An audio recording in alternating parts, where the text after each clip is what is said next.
All right, so I'll go ahead and call to order. I want to say the June Victorian Village, June 2026 Victorian Village hearing or commission hearing. Let's see here. Our next business meeting is going to be Wednesday, June 24th, 2026. And that's going to be 12 noon. And that's at 111 North Front Street, second floor, room 205, which is the small room next door. Our next hearing date looks like it's going to be Wednesday, July 8th, 2026 at 4 p.m. That's 111 North Front Street, second floor, room 204, the room that we're in. Go ahead and swear in staff. Can you state your name? Yes, Jacqueline Mizell. Perfect. You agree to tell the truth and nothing but the truth? I do. Thank you, Jacqueline. All right, introduction of commissioners present. So Dominic, can you kick us off? Welcome. Awesome. Zach Romer Jordan. Reed Sprite. Kevin Parzik. Tim Skinner. Sean Conyers. All right, perfect. So introduction, so any overview of the hearing format and kind of. Yeah. Okay. So the way that the hearing will go is the commissioners will start off with voting the staff approvals into the record. The commissions will then vote the minutes from the last hearing into the record. Then we'll move into applications. The commission will call the applicant up. Staff will give the staff report. The commission will ask the applicants if you have anything to add for your application. And then great if yes, if not, we'll just dive in then to discussion with the commission. Thank you. Is there, I don't think there's a public forum today. No public forum today. Okay, we'll go ahead and shift then. So team, is there kind of approval of staff approvals? Get those into the record. Motion to approve staff approvals. Is there a second? Second. Perfect. Any further discussion at all? All those in favor say aye. Aye. Any opposed? All right, so you want to run down your list, Jacqueline? Yeah, absolutely. Thank you. All right, I'm flipping over to the staff approval section of the agenda here. Okay, looks like it starts on page 7. First one is 316 West 3rd Avenue, 119 to 121 West 1st Avenue, 104 West Hubbard Street, 743 Denison Avenue, 1035 Highland Street, 1127 Neal Avenue, 250 West 4th Avenue, 773 Denison Avenue, 1205 Hunter Avenue, 199 West 3rd Avenue, and that is it. Awesome. Thank you. Any abstentions needed? Seem Okay, like we're great. good. Thank you. Thank you. Go ahead and move to, is there an approval of the minutes from last hearing, which was May 13th? Is there a motion? Motion to approve May minutes. Is there a second? Second. Any further discussion at all, Tim? Okay. Call vote. All those in favor say aye. Aye. Any opposed? Okay, so minutes approved.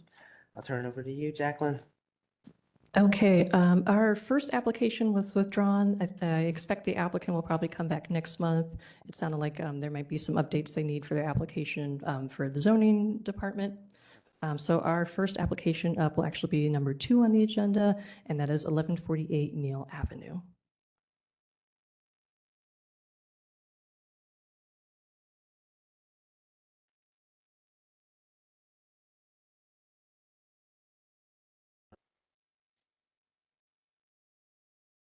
All right, I'll get to the staff report. Okay, for this application, the proposal is exterior alterations and new construction. The proposal is to remove the existing non-original porch to construct a new sunroom per the submitted plans and convert a non-original second-story door to a window.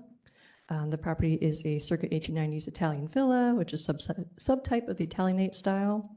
And then previously, the commission had looked at a conceptual review where staff had found prior application photos, and those photos had shown that the rear had been heavily modified. And I can bring this up too from our previous materials. Here we go.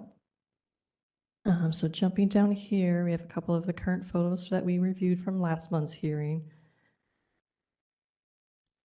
And here we go. Okay, here's the start of it. So just as a refresher, we've got a 1963 photo in our file to show what the back area and porch looked like at that time. Here is a 1978 document. So that includes a little photo of the front. And then a 1989 photos from both the front and the rear. You can see the change and the modifications there. And then going ahead, we have a 1990 set of photos, and here is the rear for the 1990s at that time. Another angle, this one looks like it's also from 1990. And so those are the older photos, and then we'll go back and take a look real quick at what it looks like currently. Here are a couple of current photos that the applicant has provided, including some more close-ups of the rear area that the commission had questions on previously. Here's an overall photo of what the rear of this property looks like now. So you can see the rear porches were not original and that there has been some modifications. So in response to the June Commission business meeting feedback, the applicant has provided product material sheets for windows, doors, and siding. And then the applicant additionally confirmed that the exterior materials will include the following, which is the GAF Royal Sovereign 3-tab nickel gray, which is from the approved shingles list, a Marvin G2 window, a Marvin G2 door, and then clarified that the siding will be smooth painted flat hardy panels and trim. The applicant has also clarified that the homeowner will keep the existing paver path. I know there's some questions last hearing about what was going to be the site treatment once the addition was constructed. And the applicant noted that the homeowner will submit a landscape plan with a revised patio layout. Additionally, the homeowner will submit final paint colors once those colors are selected. The staff recommendation for this application is to recommend approval of application number COA 2600442 at 1148 Neal Avenue. And that's just with the following conditions: that the updated landscape plan be submitted to staff for final review and approval, and that any final paint color selection is also submitted to staff. The staff recommendation is based on the City Code 3116.11 standards for alteration, in particular numbers 6, 9, 10, 11, and 12. And then the City Code 3116.13 standards for new construction, in particular letters A, B, C, D, and E, and then the guidelines regarding new construction. And with that, I'll turn it over to the commission. Thank you. Thank you. Go ahead and state your names, guys, and get you sworn in. Perfect. Perfect. Do you both agree to tell the truth and nothing but the truth? Thank you. Any additional thoughts? Yeah, for sure. All the additions back there, but we'll come back in 20 years. I know, for sure. But yeah, I think we've talked about it in the past month. yeah. Okay. I just wanted to make sure. Awesome. Any Just thoughts? real quick, we discussed this in the business meeting, but just in the formal setting, that having the background information of history of the property and how much this has changed over time is really helpful for kind of the appropriateness of the new addition and changes. So that's all I have. Awesome. Kevin, any thoughts or any? Okay. I just want to read. Zach, any thoughts? And Dominic, anything? No. Okay. I would just say the sensitivities, obviously, guys. I think that the dialogue that we always have, I think, is really helpful from a standpoint of just kind of walking through the process early on, and then it just makes this part much easier. You guys always do a kind of a good job with the details and the sensitivities, but talking through them and then seeing them happen, it just kind of gives us a lot more confidence. So thank you. So I just wanted to stop and just say that. So I think we had a question about the foundation last time, but obviously you can see how it's detailed now. So you really kind of get a fair understanding of it. And I think we were looking at that as it relates to the stance of the porch, and so all of those details came together really well. So thank you. Anything else, T, at all? Is there a motion? I know we want to reference the landscape, so thank you for that too. That gives us clarity, as well as the paint and the motion as well, and see if we can kind of move this forward. Yeah, motion for COA 2600442 1148 Neal Avenue as submitted, with the clarification that any landscape plan is submitted prior to installation and paint color is also provided for staff approval. Awesome. Does that get you what you need? Okay. Is there a second, team? I'll second. Awesome. Oh, look at that. That's awesome. Good. That's good. All right. Any further discussion at all? All right. All those in favor say aye. Aye. All right. Any opposed? Motion passed. Thank you. Thanks, guys. Thank you.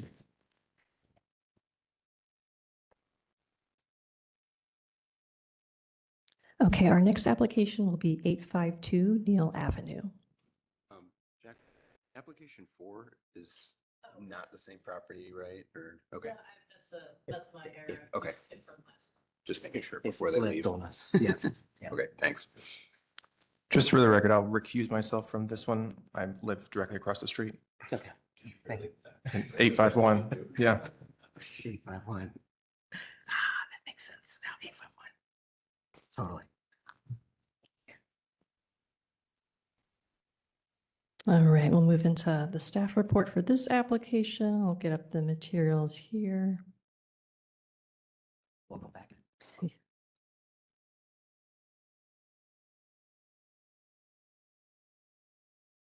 Okay, this application is proposing exterior building alterations, including removal of all vinyl windows on the home and then replacing with 1/1 aluminum clad wood windows from the approved windows list, to remove the existing gable windows that are pictured on the screen currently, and then to enlarge to a 3-window configuration similar to some submitted photographs, and to remove existing wood windows in the entry, living room, dining room, and kitchen and replace with 1/1 aluminum clad wood windows from the approved windows list.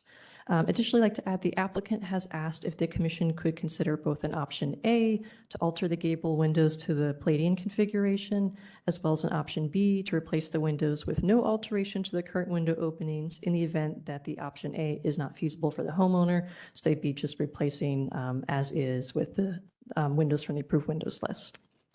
So as a reminder, this property includes a circa 1890s brick free classic Queen Anne style residence. The upper story windows are vinyl, so that second story as well as the windows in the gable are all vinyl of years past. The windows on the first level are wood windows, and staff did do a site visit. So I'll jump to that site visit unless there's any additional information that we had from last hearing to touch on. But staff evaluated the first floor windows only since they're the wood windows. The bottom sash of the front leaded glass window, as well as a full 1/1 window, have OG window mutton profiles.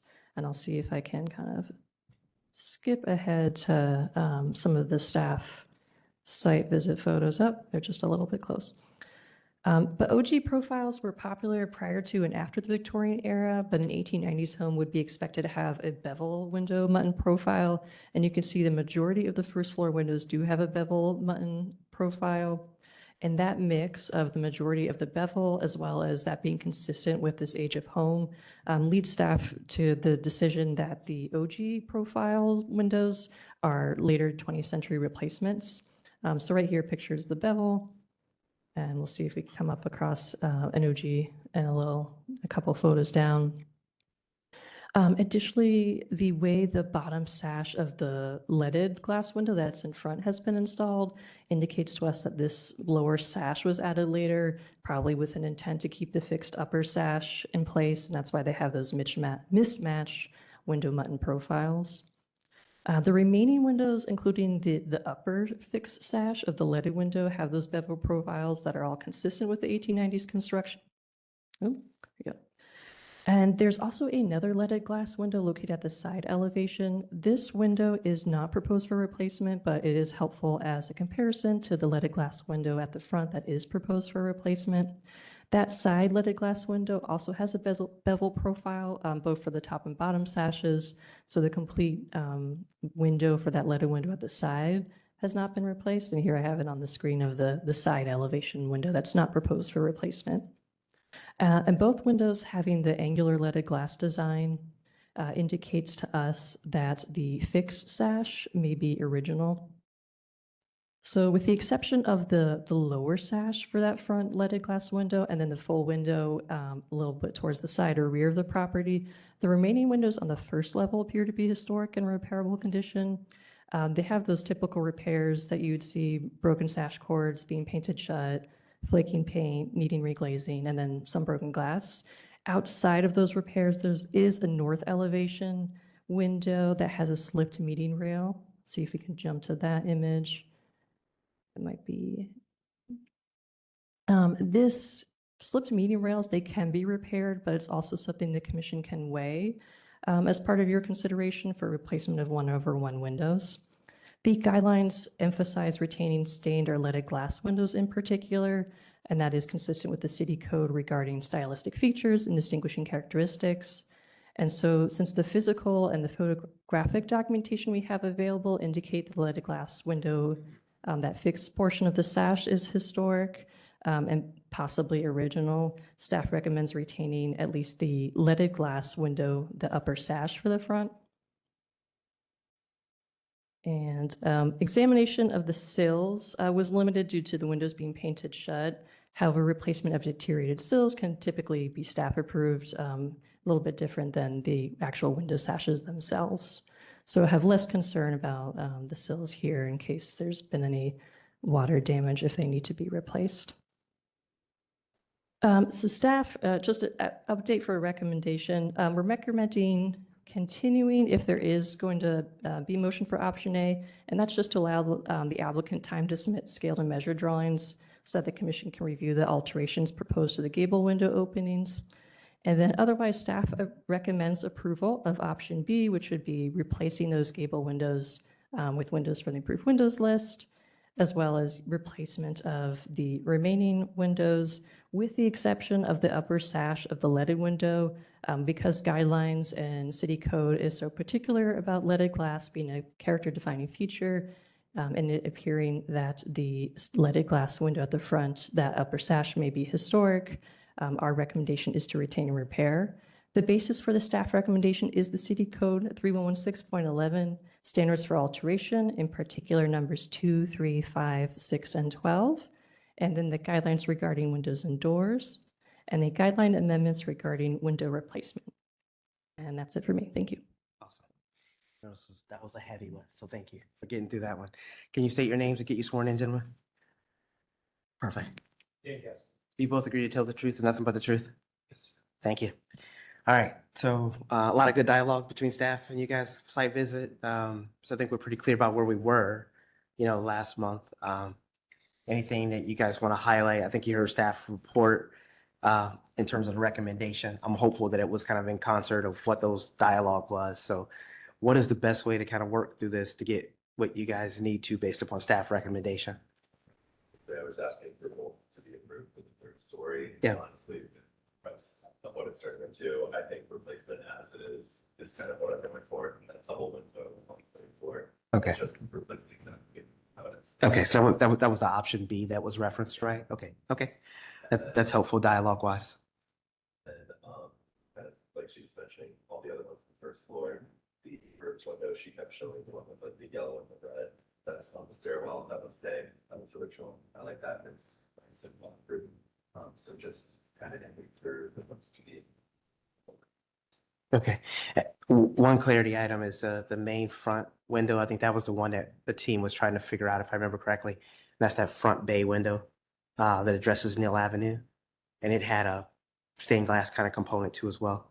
What's your thought about that component based upon the dialogue with the HPL staff? I think super. Okay. It's possible with it. Okay. But if I was just given an option, I would like to replace the entirety of the window as one single feature. Okay. Yeah. Gotcha. That helps. So your recommendation, the way staff's recommendation is that we understand, I think, the side window, I think, but this window too, I think, what was the reference to this window? Yeah, so this window, our recommendation is to keep the fixed portion. So it has a fixed upper sash and then an operable, or it's supposed to be operable lower sash. The lower sash is actually a replacement, and you can kind of tell not just with the window button profile being different than the upper sash and not consistent with the majority of the historic windows, but also the way that it's been installed. And it was probably just easier, whoever installed it in the past, to do it in such a way where it looks almost kind of separate from the upper fixed sash. So we would be supportive if the applicant wanted to replace the lower non-historic sash. Our recommendation is, though, because the stained glass appears that it may be historic, and if it's historic, a character-defining feature, to retain that upper fixed sash. Does that help give clarity to that one? Okay. Sure. do you mind filling in a little bit of, is there, I think for us, is there what's being recommended from that perspective? I guess maybe before I get into that, first of all, I want to say thank you. There's a lot here, right? And appreciate the dialogue here, appreciate working through that. So I think we need a little bit maybe of help in terms of how can we get to the point with this particular window and what does that look like from your side, right, of what's being asked of you that doesn't create a challenge or more challenges down the road? Can we kind of like bring that up in the dialogue that could help some of us? The only thing I could imagine doing in that situation is trying to incorporate that top sash, but to try to replace just the bottom sash is not at least not in my role, it's not an option. Based on how the historical replacement needs to be done or wants to be done, where you take the old window. I don't have just a new sash or something I can replace in the bottom of that and make it rather tight. Yeah, got it. That makes sense. Perfect. I think that's the help. I'm trying to understand from that perspective. That's what I'm seeing too. And I just want to make sure. So Jacqueline, is there, and I get what we're asking, how do we, or with that contextual kind of understanding of just really implementation of that ask? Yeah, so normally, let's say if you had like a double hun window or a single hun window, you would normally have to do a sash pack replacement in that instance. In this case, it would probably actually be easier because you have the fixed window and the mullion already. So you're almost replacing a window on its own, but it's just a single light, single sash window. So in theory, it should be easier than to do a sash pack. And of course, we do approve sash pack replacements on occasion when they come in. Normally, sash pack replacements are for if you want to retain the original brick mold and those kind of details. They do require someone who is familiar with the sash pack and like gets a good fit. But in this case, it's heartening because it should be even easier since it's not a sash pack replacement that would be required, since you have that fixed piece and then you're just taking out the lower portion there.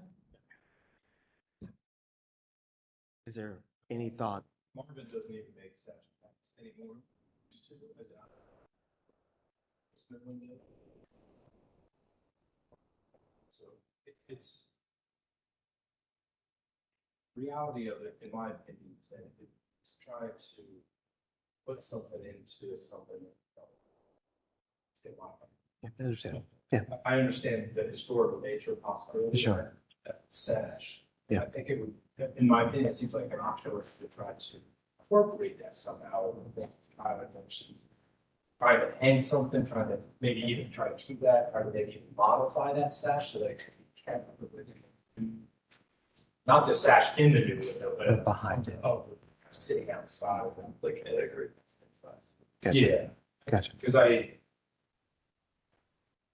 don't think you're gonna get, I mean, I don't think I would do anything trying to just take that old sash out. You could break that top sash. I mean, there's a lot of things that could go into trying to remove that sash that's currently not operable, painted shut, trying to get that open and not do damage to that top sash possibly. So I think, and I respect and I understand what the goal here is, but I just For sure. think it's difficult to try to accomplish. Okay. Awesome. Anything else, team? I'm gonna try to get some questions. I don't want to monopolize.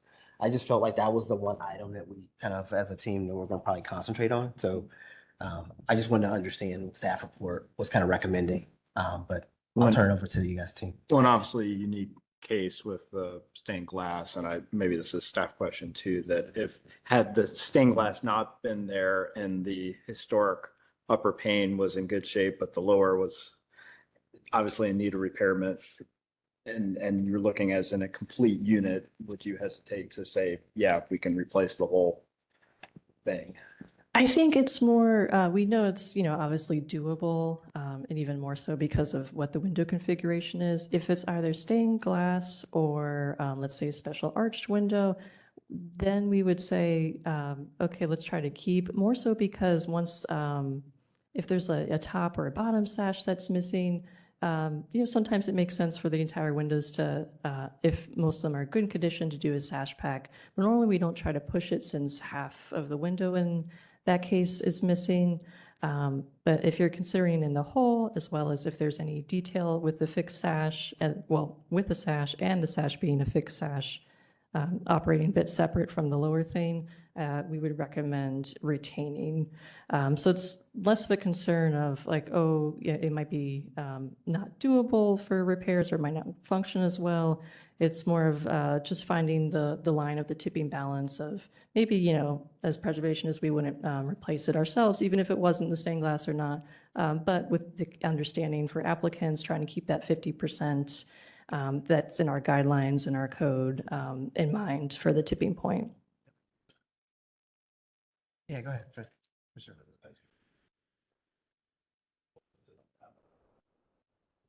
So like our. For.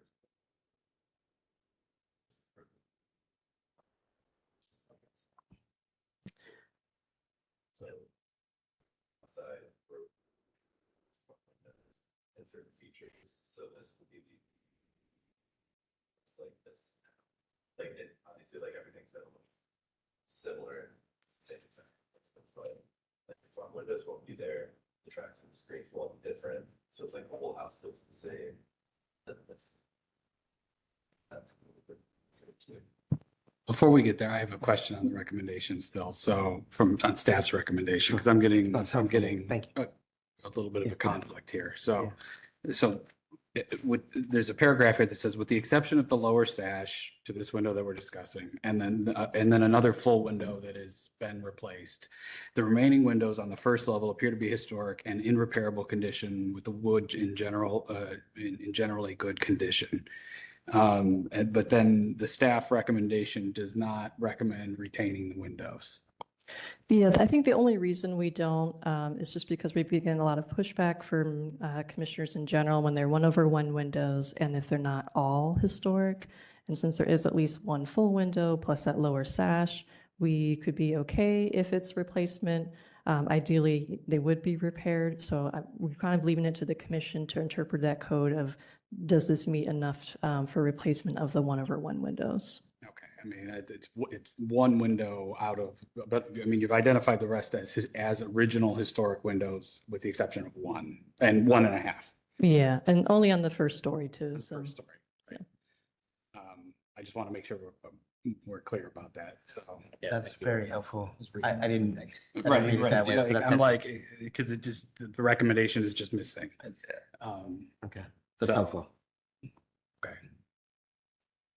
I mean, I will say right now, if I'm inclined to say to retain the first floor windows with the exception of the 1.5, as it were. I don't know what to do about the half window that we're still discussing, but I don't want to throw the baby out with the bathwater.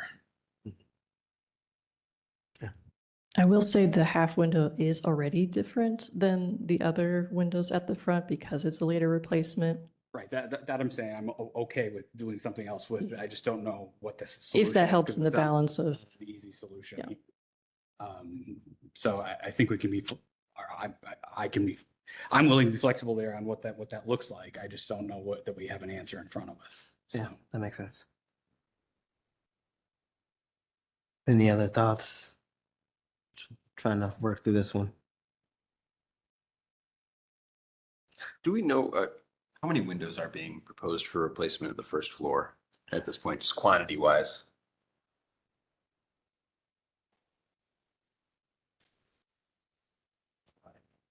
Okay.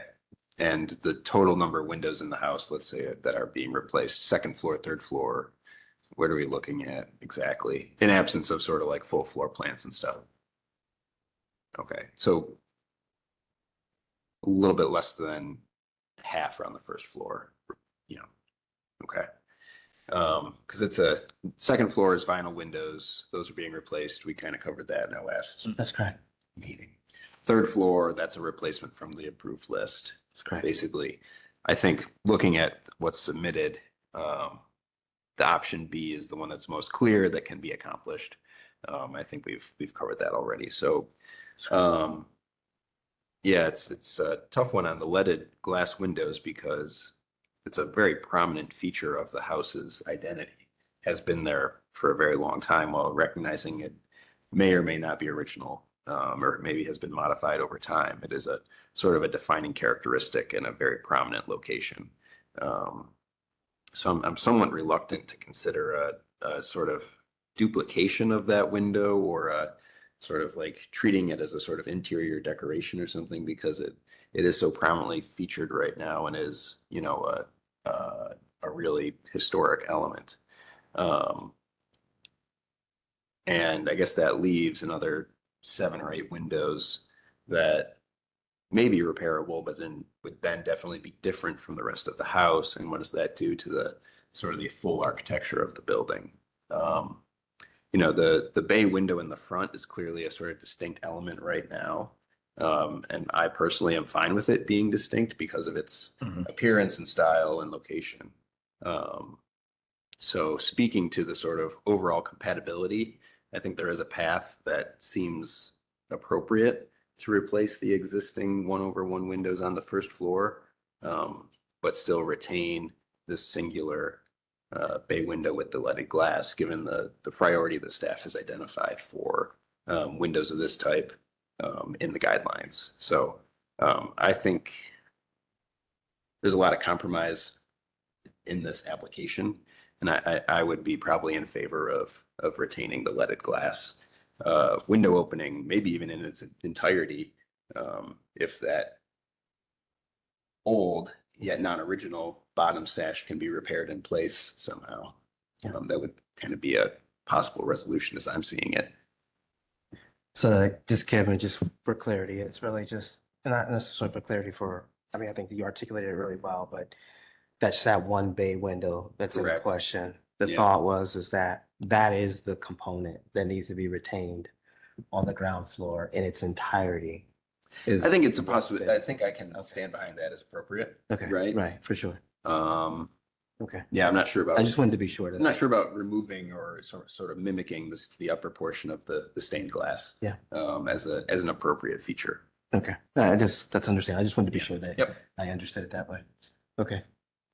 And Go and ahead. I agree with your assessment and kind of talking through that scenario and looking at the house as a whole and all the work that's being done and, you know, yes, I think we could debate those first floor windows being repaired, but looking at the whole thing of trying to create consistency and it's less than 50% of the whole that obviously needs replaced, that makes some sense. And I mean, another option, I don't know if we can separate the bay window here and give you time to explore more what's possible on that piece of repair of what's there, replacement of just that lower sash, just so you're not put so much on the spot of like needing to make that decision right now. You understand our staff's concerns of that being historic and our, you know, feeling kind of the same way, and, you know, just give you some options on that maybe not making a final decision, but giving you some time to explore just that piece. I have maybe this is a fairly straightforward question. Is there a proposed window color for the exterior windows when they're being replaced? I'm not sure if that's outlined in the application.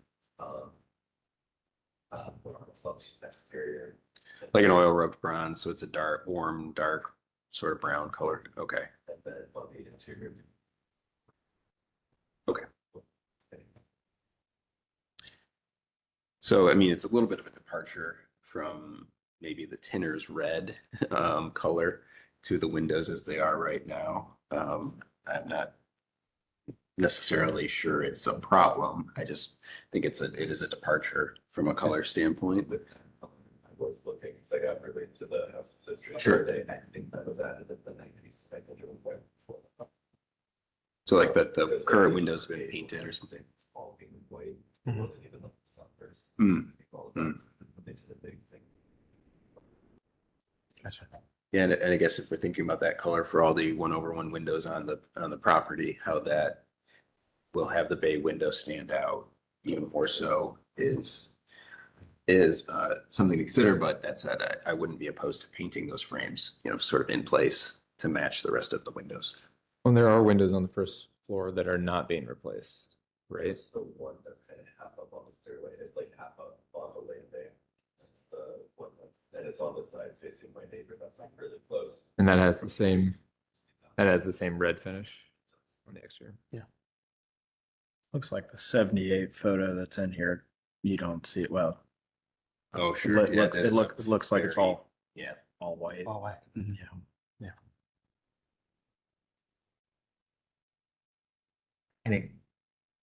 Any thoughts? 'Cause I guess it seems like where we're headed. I just want to kind of get out on the table, just the option that's kind of been thrown out there in terms of being able to pull just that one out.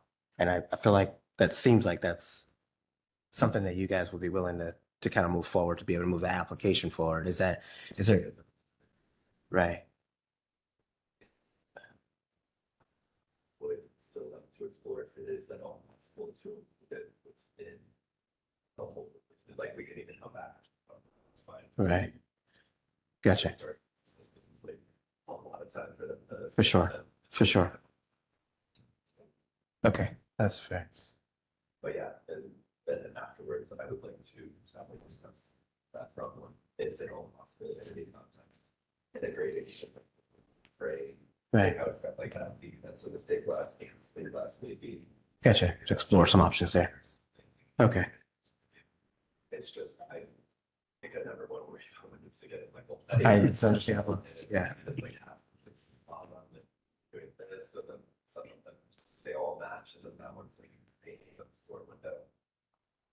For also, we're still going to put on the inside, so this one's going to be like a little bit different. Okay. Okay. Yes, sir, of course. Of course.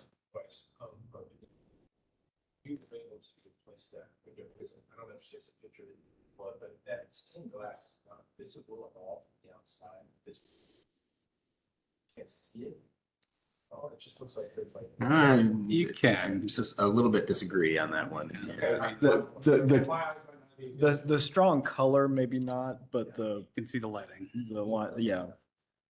Yeah. Well, I mean, the lines, yes, like the grid. Yeah. That holds the stained glass for sure. I'm just talking about the colors and stuff. Sure. If you could if we could replicate the like design, maybe talk to Franklin about stained glass that would be similar to what's there now. Is that something that you would be able to, like, so it would be a full replacement of that unit, but it would be replicated with insulated glass, but you would have a stained glass feature. Yeah. Possibly Absolutely. even, and I might be speaking out of turn, but possibly even bordering that window with the grid pattern that's having an open glass, so that Franklin could actually install insulated glass that was approved. Yeah. Stained or whatever. Is that something that's a possibility that we've seen done? I mean, I think that's an example of, as we explore this further, to compare that to, what would it take after you guys have really dug in to replace what's there and make it functional, achieve your goals. What would that take? How does that compare to the alternative of, trying to replicate? I think you'd have to see what Franklin can do, but I think one of the challenges you'd find is that the glass itself is what is hard to replicate, and to say, oh, well, we'll just change out this piece of glass for that piece of glass. That is part of what you're losing in the process, is some of these colors and textures of the glass itself. If Franklin is able to integrate this glass from this window into something new, which they very well may be able to do, I think that's something you could bring to us, and that would be an intriguing solution, I think. Yeah, I was gonna say, Jacqueline, do you have any Right, Franklin is thoughts on- pretty No. good at what they do. Yeah, go ahead, Jack. Just maybe Commissioner share, but from staff, the hesitation is we look at both visual, but also the materials themselves. And that just goes back to city code of trying to retain the actual historic materials when possible.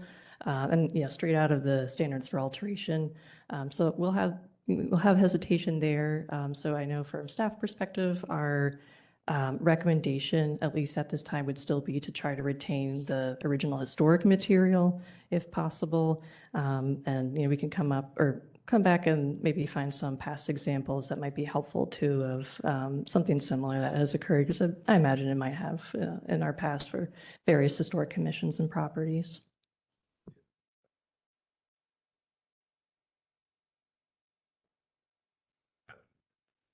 Yeah. Well, yeah, and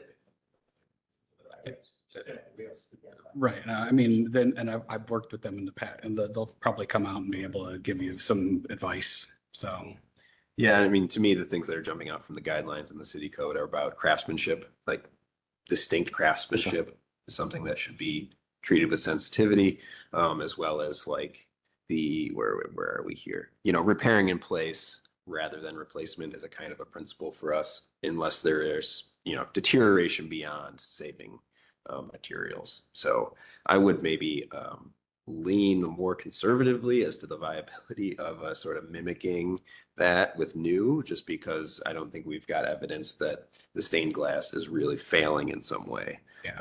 And it is really a distinctive piece of craftsmanship. So, And even if it were failing, the answer is to get it repaired. right, and So- try to repair it in place. Right.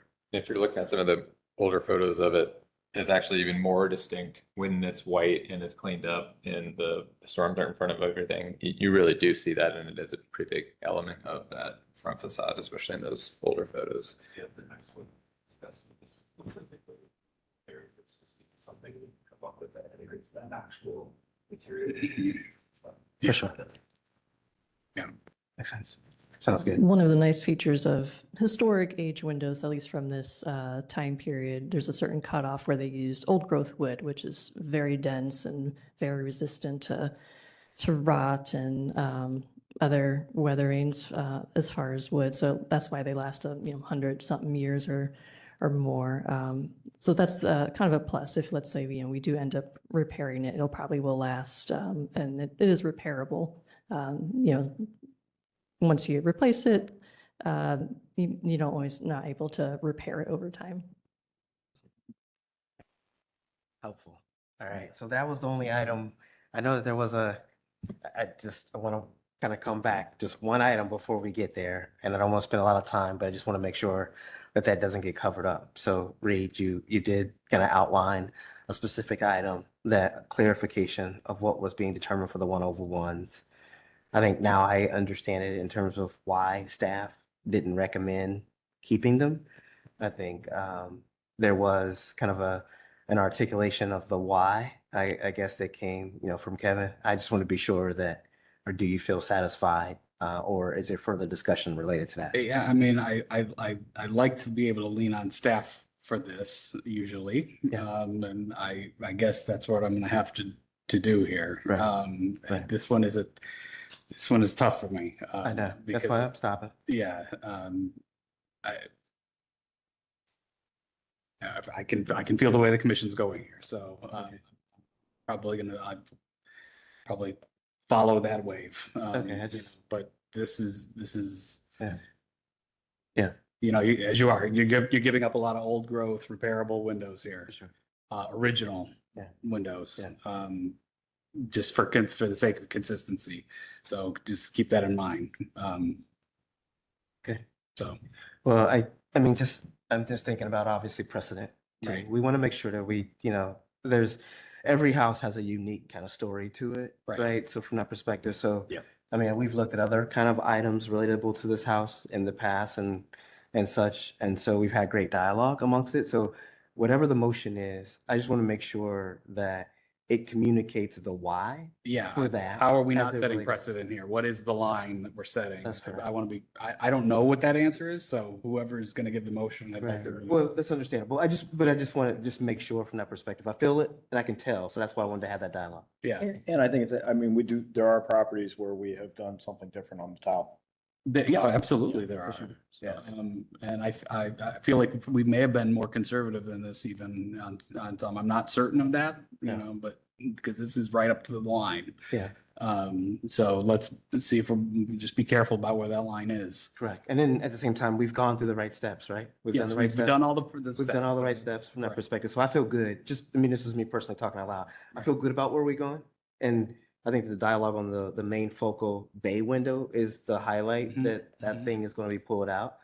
I feel good about the balance, but I just want to make sure that we articulate it and we talk it through to Mhm. make sure that we have consistency moving forward. Right. Okay. Yep. And do you guys feel pretty good about where we're headed? It looks like we're just going to pull that one window out.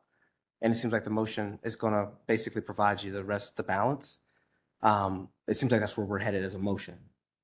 And then- I would just clarify probably two. Yeah. There are two sure. leaded windows That's that I okay. think. Yep. That's the side window. Yes, sir. Thank you so much. Yeah. Which would be the side window too as well. And that one's going to be retained. Okay. And I suppose it is probably the same thought process at that side window, that replacement of just a lower sash would be overly difficult or maybe not feasible. Frame, it's like actually one.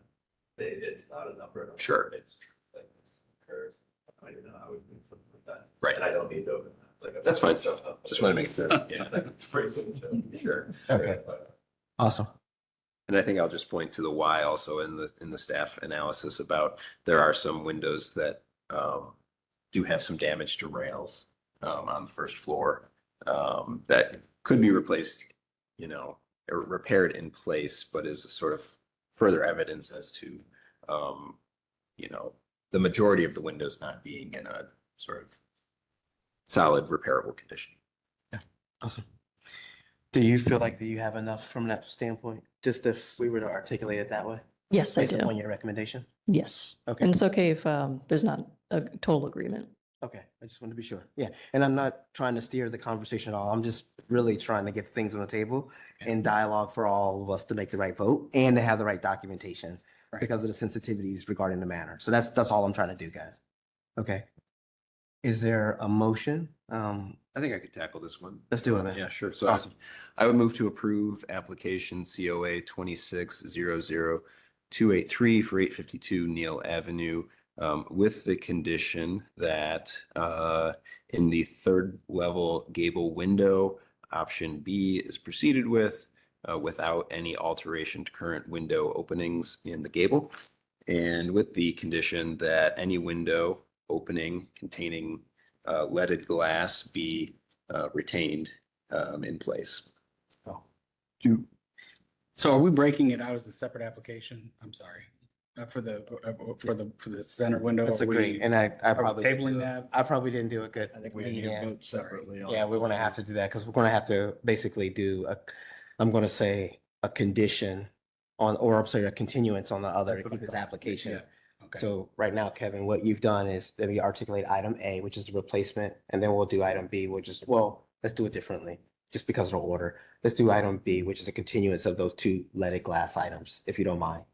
Let's do it. I can do that. No. Is that Yeah. sound right, Jacqueline, from a process standpoint?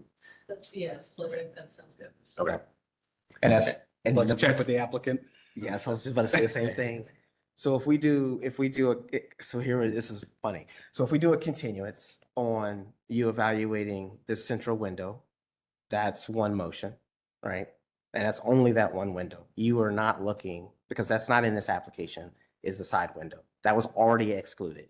We just in conversation talked about it as being part of the application, but it was never part of the application. Am I correct? Yeah. So item A would just be the continuance of this one window on the ground floor. Okay. I'm sorry. And then I think in your item B would be the replacement, excluding the clarification that that side window is not in the Okay. application. Okay, I'm sorry. And we can cover the third floor in the approval as well. Yes, sir. You are correct, sir. All right. Sorry, T. Okay, and we're gonna put the single bay window at the first floor in sort of part A. Yes, sir. That will be all part A. Yeah. Right. Yeah, so that's only part A. So part A is just a continuance of this one bay window. Got it. So move to continue COA 2600-283 part A for 852 Neal Avenue to continue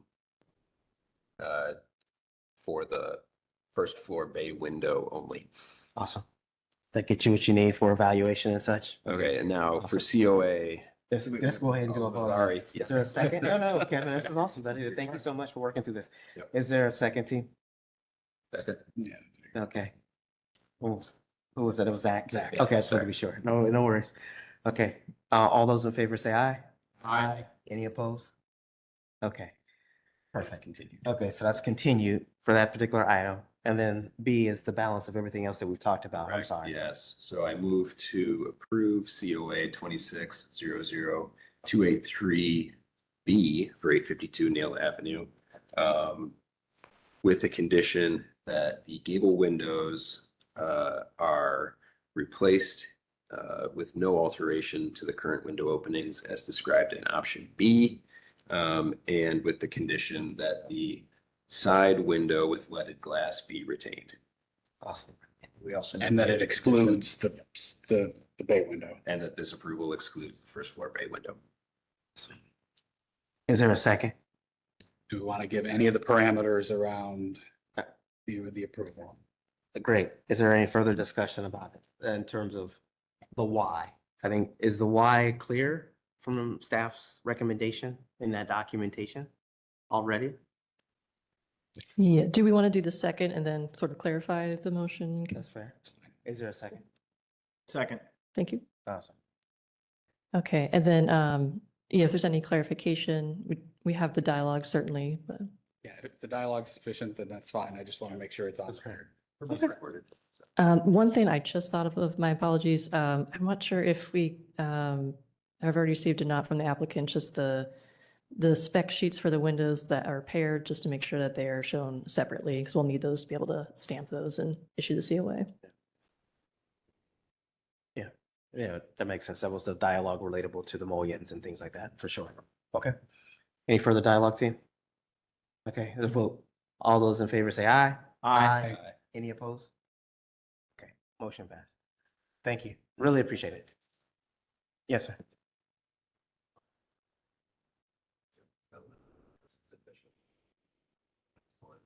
I don't want to be disrespectful, but I'll be. Yeah. That's fair. As long as you guys feel comfortable of him being the advocate to answer. Yeah, get your on closure. behalf. Yeah, closure. I Closure. just wanted to ask that it's disrespectful. No, for sure. No, we truly appreciate it. Appreciate it. Yeah. Understand. Likewise. Thank you. Thank you. Appreciate it. Thanks so much for talking through that, guys. Yeah. Really appreciate it, guys. Thank you. Really, really appreciate it.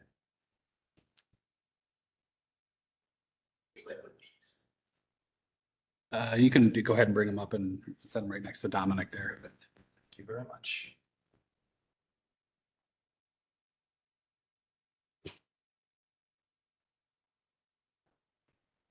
Moving on to our next application, which is 350 West Hubbard Avenue. This application, previously a conceptual application, was viewed at the March 2026 Victorian Village hearing.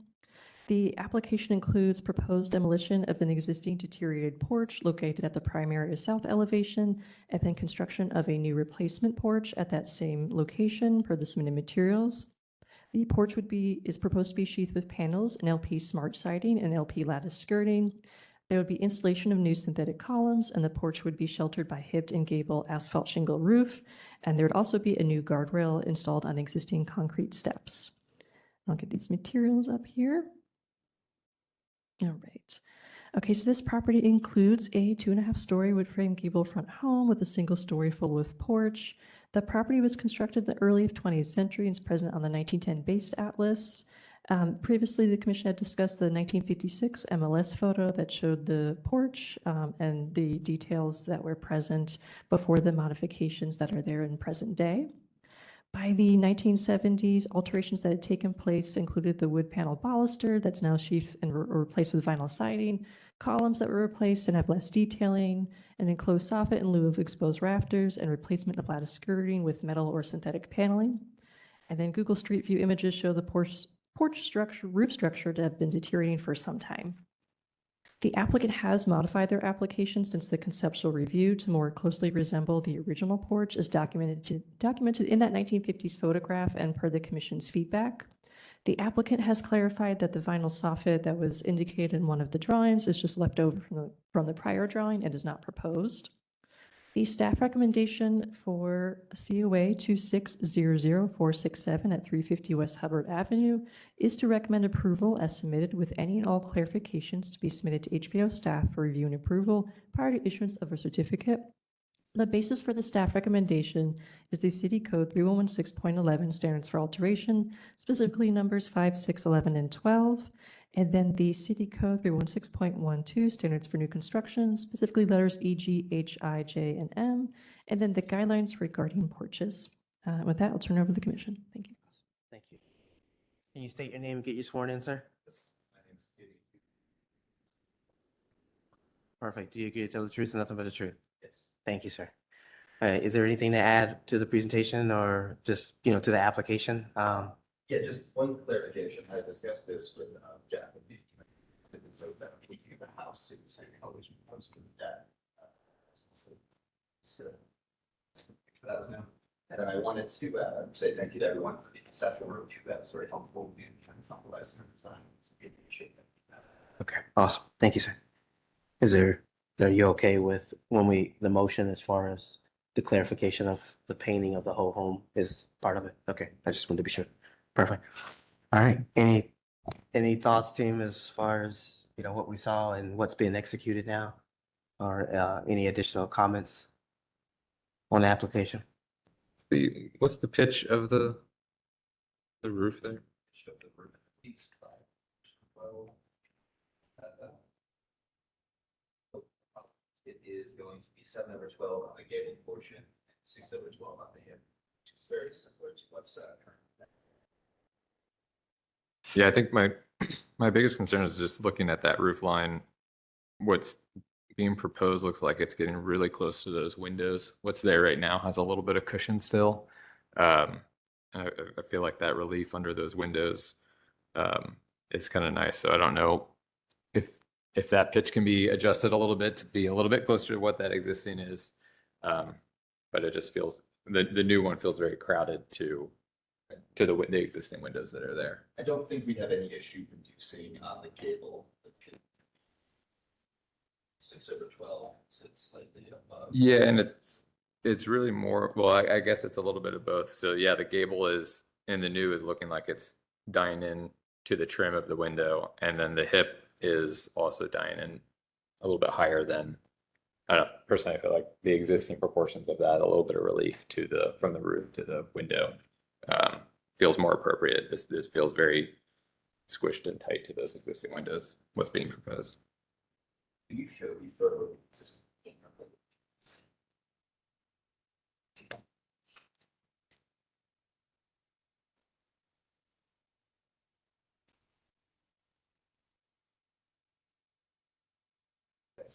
Maybe I'm mistaken. On the previous conceptual review, I think we received a comment for slope. I thought my understanding had been that the previously proposed slope was too shallow, not that it was too steep. So I think we're comfortable reducing that slope down further, if that's what the commission would prefer. I think that might be better. Yeah, I mean, I'll let other people weigh on it. I just think what's being proposed right now feels a little tight, and the existing condition feels a little bit more comfortable. I agree. On the street view, you can see there's kind of maybe 6 to 8 inches between the bottom of the window sash and the top of the roof. Overall, it's a nice improvement, though. Yeah. Awesome. Anything else, team, at all? Any other observations? I think they gave us clarity on the skirting and all that kind of stuff now. It's just thoughts. I mean, a lot of the same character is being provided in the sort of reconstructed porch. It does seem like the center post is moving on the facade to be sort of like a little bit more justified to the left, as opposed to sort of now being truly in the center. Not sure that that's a defining characteristic of this house, but if you compare the existing sort of porch column and gable to what's being proposed, they do seem slightly different. Is there a rationale for that from a design standpoint, or Probably the pitch of that roof. sure, could be.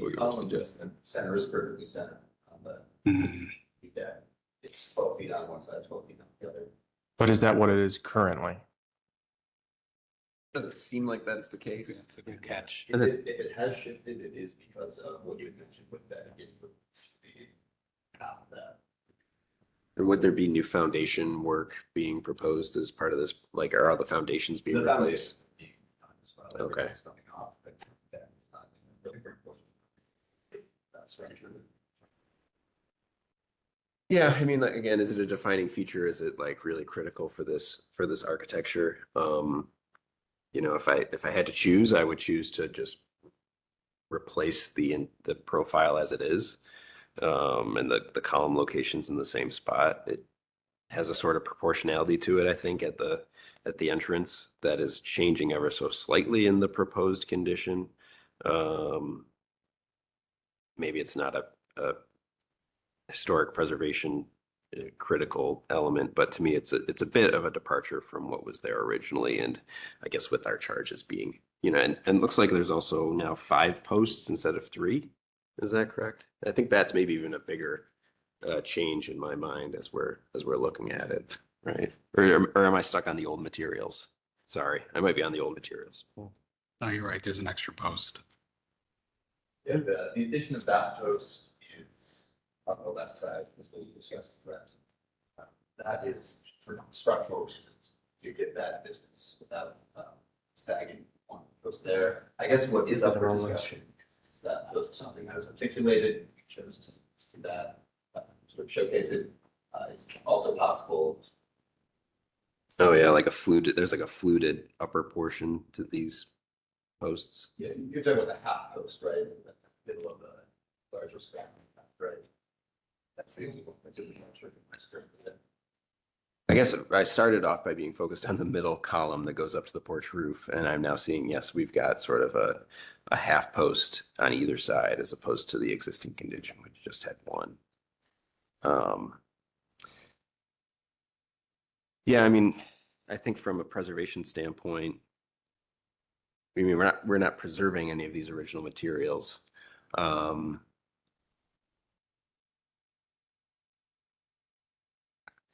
You know, there is this sort of 3-piece window beyond the porch that shows off a bit better in that photo there. Yeah, I mean, there's a sort of like asymmetry to a lot of these American four-square houses, despite them wanting to seem symmetrical because they're traditional looking and have a sort of traditional gable. The porch in this photograph here is not really symmetrical, but it works well around the large living room window or dining room, whatever is beyond there.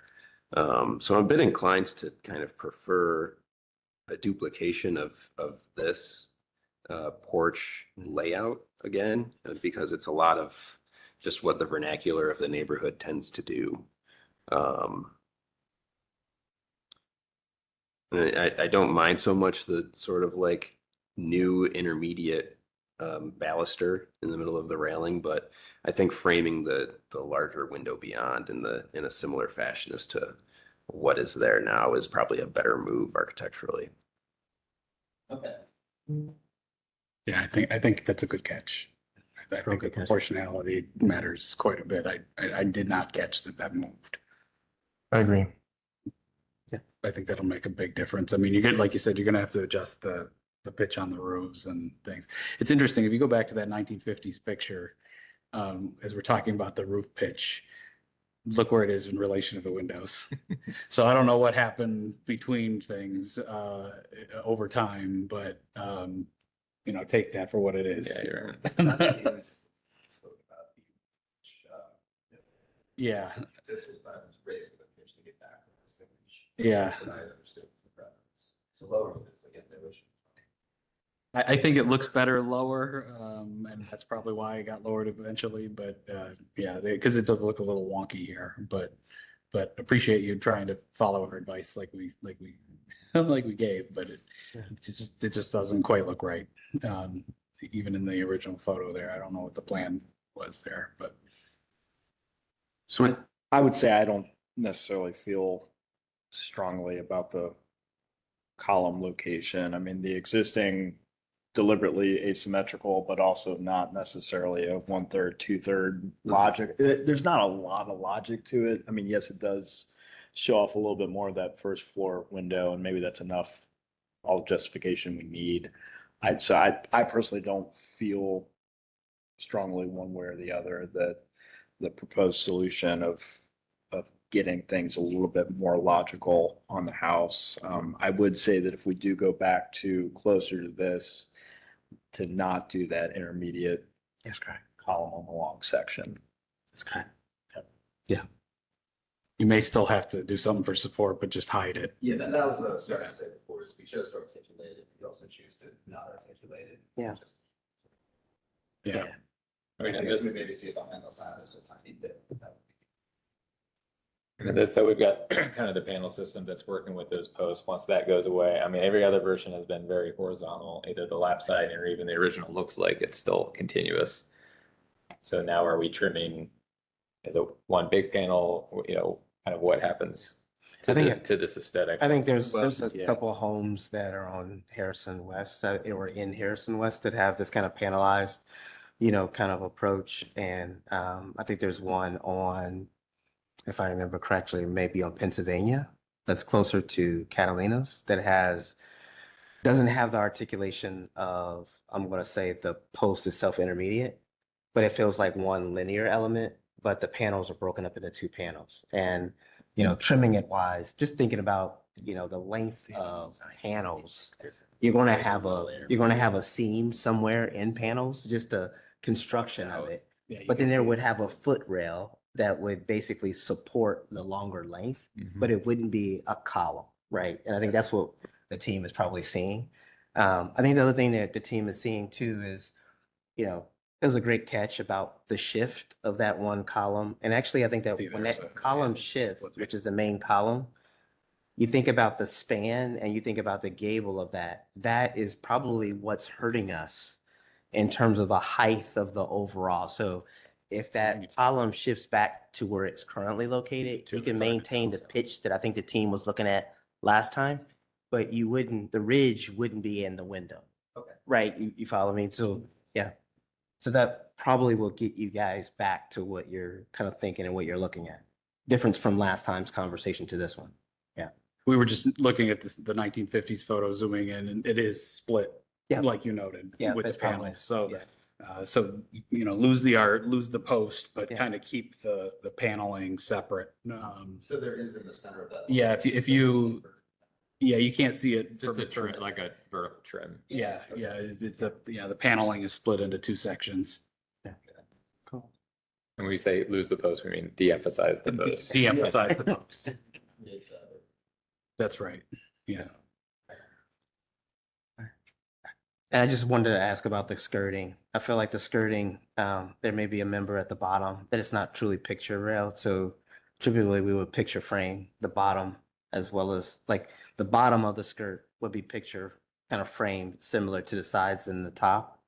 Right. So then that way the lattice is just not dangling, from that perspective. So I think that's just kind of one item that, Oh, at the very bottom. the very bottom. Yeah, there's an oversight on the elevation. No worries. Yeah, it seemed that way. Yep, exactly. Just more of a clarification okay. So with the dialogue of today, sorry to kind of get you off track from that perspective, but what would be beneficial? It feels like there's a continuance to be able to execute the things that have been talked about today, or for you guys to explore, to be able to finalize. Does that seem like the right path? Is there a way that we could get I guess, conditional approval if we commit to the roof pitch changes, change in the long portion of the paneling, and of the relocation of the column, as was discussed? I mean, I personally think that this could be conditional and staff approve. I mean, based on what we're saying, it's pretty straightforward what we're asking for. Feel like it's more, I want to make sure that you guys feel good. I'm okay For sure. Okay. We could also go with a subcommittee if. Yeah. I'm okay If with that that. makes sense.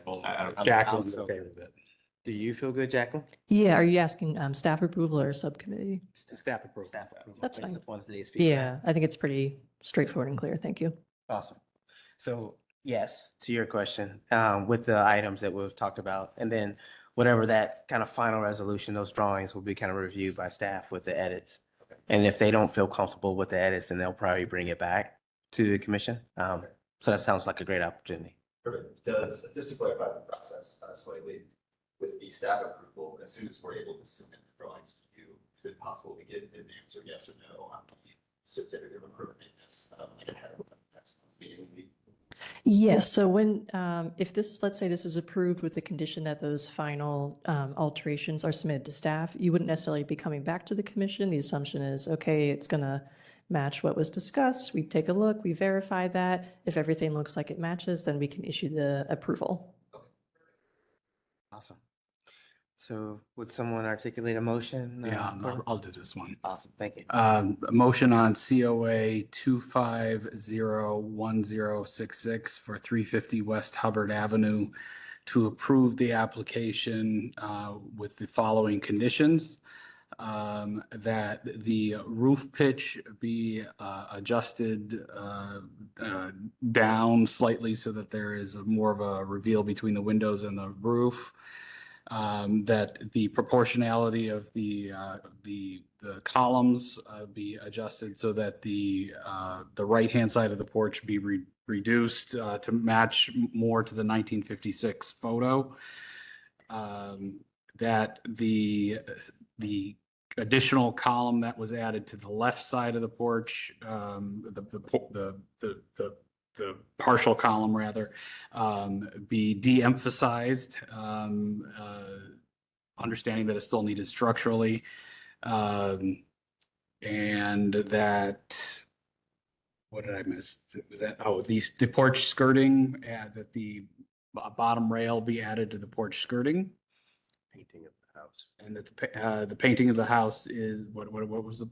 Be included in the application. The painting of the house will be included in the application. Did I get everything? I think we've got it, but One clarification that, and apologize, we didn't talk about this, the decking material. Can we get clarification on what is being proposed there? We're seeing the, Is it this? No, it's no, different. that's Yeah. the easiest side. But I did want to see that.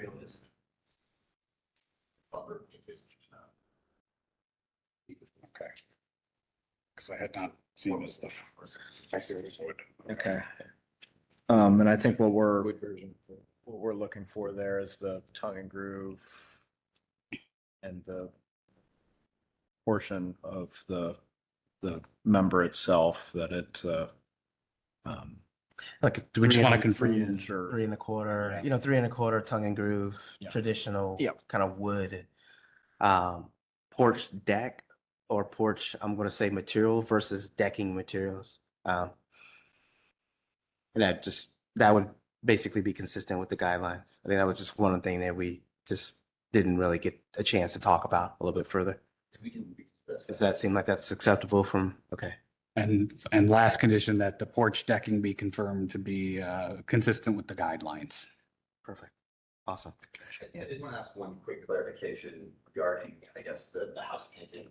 Is that, you see additional elevation elements showing it or just documentation? The idea was basically what is yellowish in the existing one would be that Barcelona beige. And then the more reddish parts of the existing house would be painted that to brown. The like relationship between the two colors would change. You just need to include it when you submit to staff. Yeah, that's it. Awesome. Is there a second, team? Second. Okay. Any further discussion? Awesome. All those in favor say aye. Aye. Any opposed? Motion passed. Thank you, sir. Really appreciate it. And don't forget your sample. I felt it. I was just thinking of, yeah. Who was the second for that motion? Zach. Thank you. Yeah. I thought so. Or do I mumble second every time? I just have about it. Read it up. You have to be very close for these microphones from up, actually.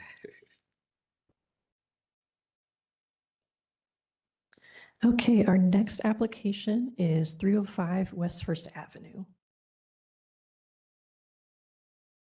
Hello. Yeah, it probably would help if we had that whole meeting. No, Yeah, very- go ahead. There we go. Yeah, thank you.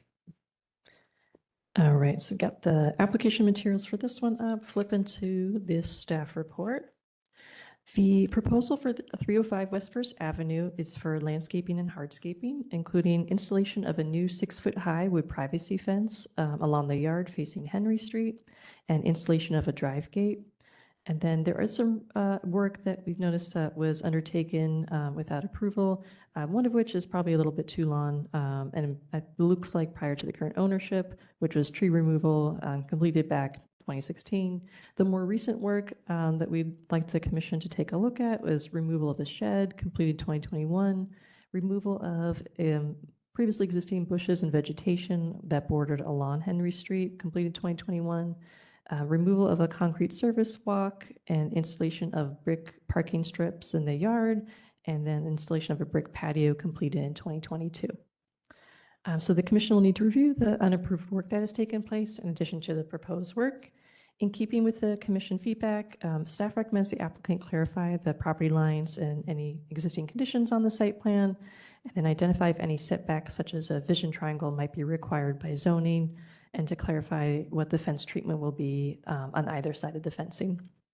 And since the site condition includes the yard situated off of Henry Street, staff recommends including a top detail for the fencing to allow more transparency and or reduction in the fence height, and that is to avoid the walling off effect when rear yards are both rear and side yards and face the street. And so staff recommends approval of application COA 2600459 at 305 West First Avenue as submitted with the following conditions, and that is adding a top detail or reduction of height to the proposed fencing. The basis for the staff recommendation is the City Code 3116.13 Standards for Site Improvements, specifically letters A and B, and then the guidelines regarding fences and yards. Thank you. Jacqueline, can you state your name and get you sworn in, sir? Yes, Colin Sand. Perfect. Do you agree to tell the truth and nothing but the truth? Yes. Thank you, sir. Yes. All right, so thoughts about the fence? I think the staff's recommendation is to, just based upon the way the house is sited, to be able Yes. to try to, I guess. First, I just wanted to clarify on work done without approval. The shed was removed before we moved in, so we didn't take that out, just for notes. But everything else was correct, of course. Okay, that's helpful. Fence, what was noted was a top accent. Is that what you said? A top detail? Yeah, there is a top detail, and I could share, we have guidelines that have an example that make a pretty good example where it's like a horse, it goes along the top of the fence and just allows more transparency, but only in that top section. Oh, yes, I've seen that. You can Yeah. see through the top part. Okay, yes, yes, yes. And you guys are recommending that in place of the design that we put in the application? I'd say the staff recommendation is either the top detail or possibly lowering the height of the fence since it's proposed to be 6 foot. And then the basis for that is just to avoid the walling off from the street effect. So Yes. something to just help with the overall height and opacity. Okay, understood. So yeah, any questions I can? Well, and I think to back that up, it's a unique case because it is not technically a street facing, but Yeah. the alley is still a public way. So that's where there's I think a little bit of Understood. interpretation Yeah, yeah. of the 6 foot allowed in the rear part of the property Yes. versus the front of the property that's the 4 foot. So that's where I think the potential solution of finding a middle ground here of treating that top 2 feet differently to create more transparency or reducing the overall height to. Okay, yeah, understood. So I'm Understood. very much supportive of that move. Any other thoughts, team, on the fence or on the proposed application? Clarification on the gate. What the image of the gate that's in here looks like it's got like a pedestrian gate and then the ability to swing over and for vehicular. The drawing, Yes. those leaves look like they're about the same size as the intent. Kinda Yeah, what's the so I intent think the there? intent is the side on the left to be able to just walk through casually, get to the front and backyard, move the lawnmower through it. And then when needed, open up both to pull a car into the drive tracks. Probably not going to use it very much, but if we ever have a guest over, then we'll move up so they don't have to park on the street. The goal is to make that thing not sagging, super strong. That's why I picked this exact design. But yeah, if that clarifies. Yeah, thank you.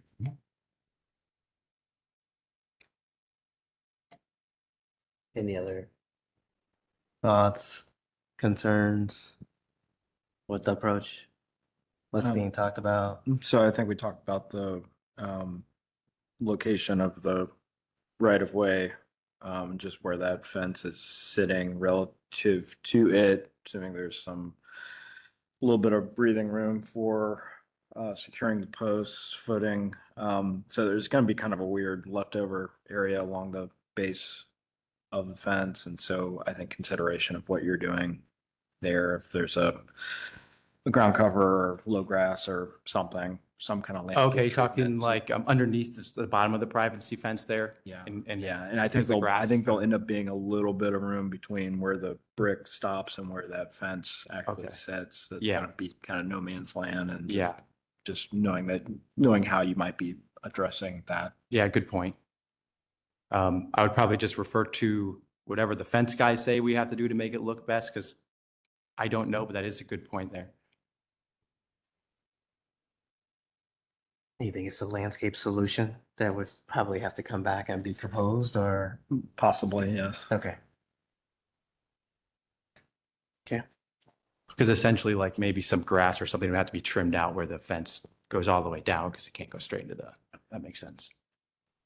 I think the concern is it's going to be partly in between there. So the grass that is left on that outside as it's growing, can that be cut? And is it, do you do a mulch line there or something else? It could be that simple. It's just there is a maintenance edge Yeah. that's inevitably going to be there. Yeah. It is public facing, so treating that in a resolved way, I think is a good move. And I think also looking at the fact that there was a hedgerow, shrub row that was removed. Yeah, and touching on that exactly, there was, as you can see in old Google Maps photos, there was a massive tree in our backyard in the past that was cut down before we got in there. The tree stump was left over and it was up out of the ground and took over that essentially whole side of that grass now. Okay. So we had someone come in to remove that stump, and the only way to get the stump out was knocking out part of those bushes. So instead of leaving like half of them, we just took them all out. Apologies for not knowing we had to get that approved. Sorry, that was like our first or second week here, and apologies I didn't get approval for those bushes coming out, but that's why we took them out. Thank you for that clarification. That's helpful. Anything or any other comments, too? So today we're here for the fence. I think there was it seems like with the conditions that can be outlined with the fence, we'll move it forward. Is there any other thoughts or anything else on the other work? Is that something that gets closed out related to this? Or is there any need to bring any of that back to just make sure that it's closed out? So I know it's not part of the application, but I know your observation, so I just don't want to leave something out there hanging if we can address it now. Do we need to address any of that? Yeah, do we need to approve? I mean, I think what the was removal of done? the shed is appropriate. Right. So you get the shed is removed. I think we're talking about the fence in lieu of the prior bushes. I think the applicant gave us clarity about the survivability of the bushes as it relates to the stump. So we get a little bit more clarity there. And then only last thing is just the brick work, right? Is that, okay, so that was a brick patio and then the drive-through lanes, right? Correct. So is there any, Removal of the tree, but I mean, how far back do you want to go? well, the removal of the tree, I think was prior to the applicant. Yeah, So I think that's what he was saying, is it was prior to the applicant owning the home. So that the result of that was already removed is kind of what transpired in Yeah. the landscaping. So is there anything or thoughts about the brick patio or the drive-through lanes that are shown? And that's all new work that we're saying?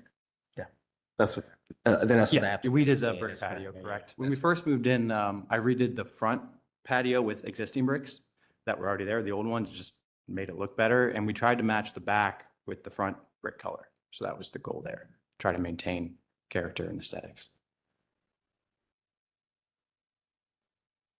So prior to just the drive lane, prior to that, there was less yard essentially, right? Yeah, there was drive- grass and a drive. small like concrete walkway at the end of our brick driveway that we didn't put in. That the brick driveway is not the correct brick, but that's besides the point. Yeah, there you go. You can see the concrete little walkway that was there before.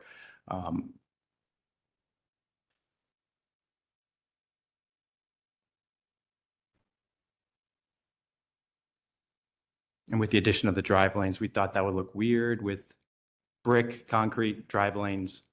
So we kind of made it cohesive.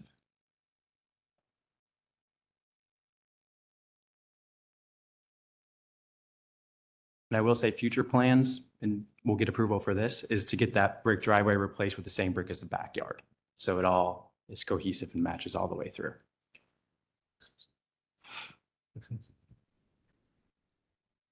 And I guess maybe to close the loop on that, if there's some product information of the brick that is used in that backyard. Yes, those were Provides to staff, just so it's. good all- idea. Yeah, we do have the brick exact that we used.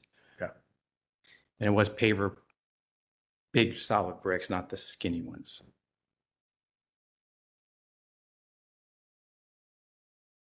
So just in this application or button that up with staff is just the being able to get on record, just the brick product data.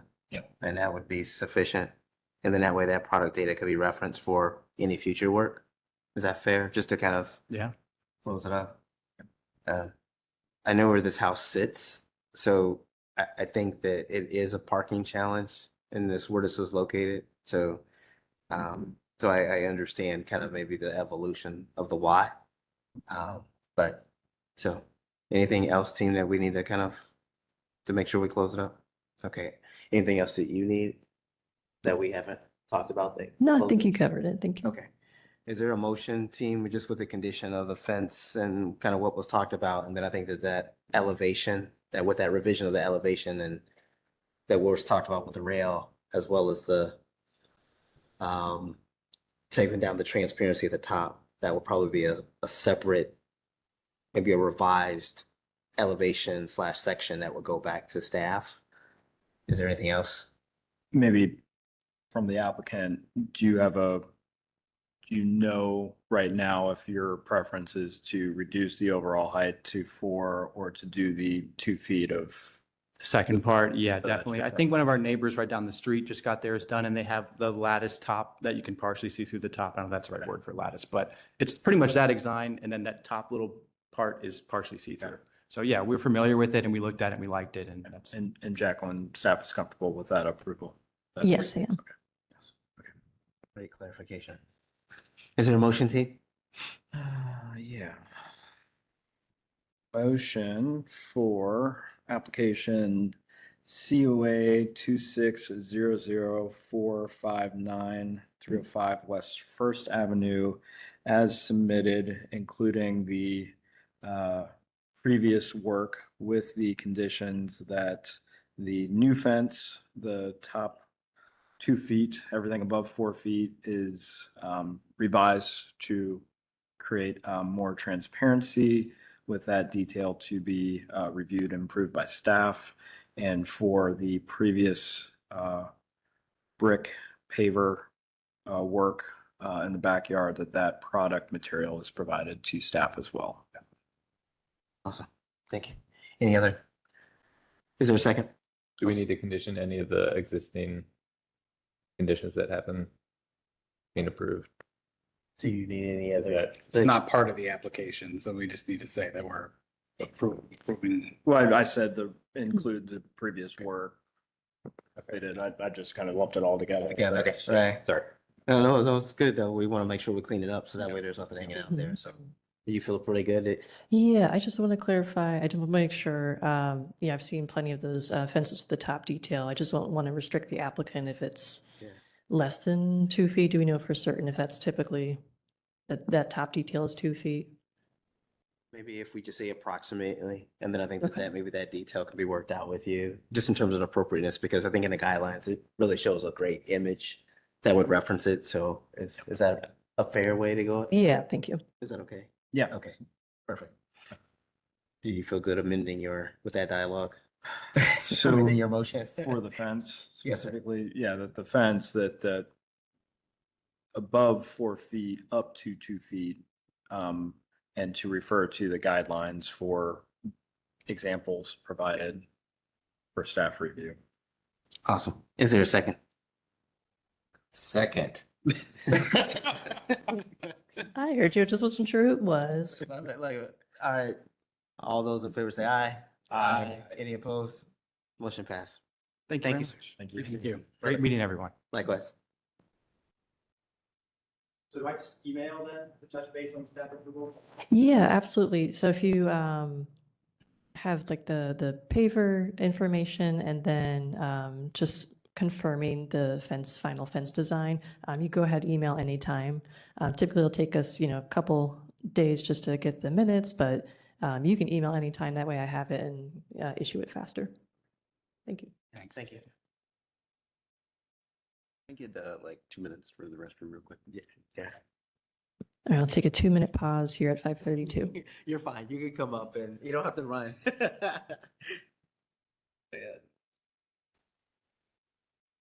It's 5:30. We're like used to 5 on the agenda, 4 on the agenda. Yeah.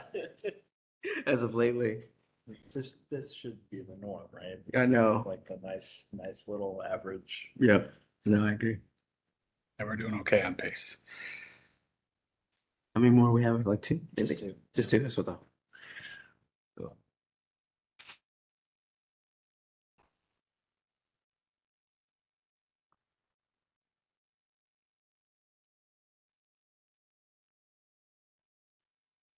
I remember the days where it's 14, 15, 16, the things on the agendas. Yes. So it's. Long. Take this pace or take this time and double it. Was that your the first one that you sat on? The first one I said I was a double agenda Yeah, meeting, but yeah, that was more than 14. Went to both. Yeah. It was. It was a 5-hour meeting. Yeah. You get out of there, you're like, what? I'm like, never doing this again. And you came back. Yeah, I think we went till 10 o'clock. I think it was a 6 That was hour, late. 5 or 6 hour 6-hour meeting. That Yeah. was late. agenda. Yeah. No, I did go till 10, I think, didn't I? Yeah, 6 hours. I don't know. It's forever. 8:50. Did you split it into 2 days or you just? No, we just powered through it. It's like- hours, right? I brought a bottle of water and a clip bar. That's it. And we actually have a good starting at 4.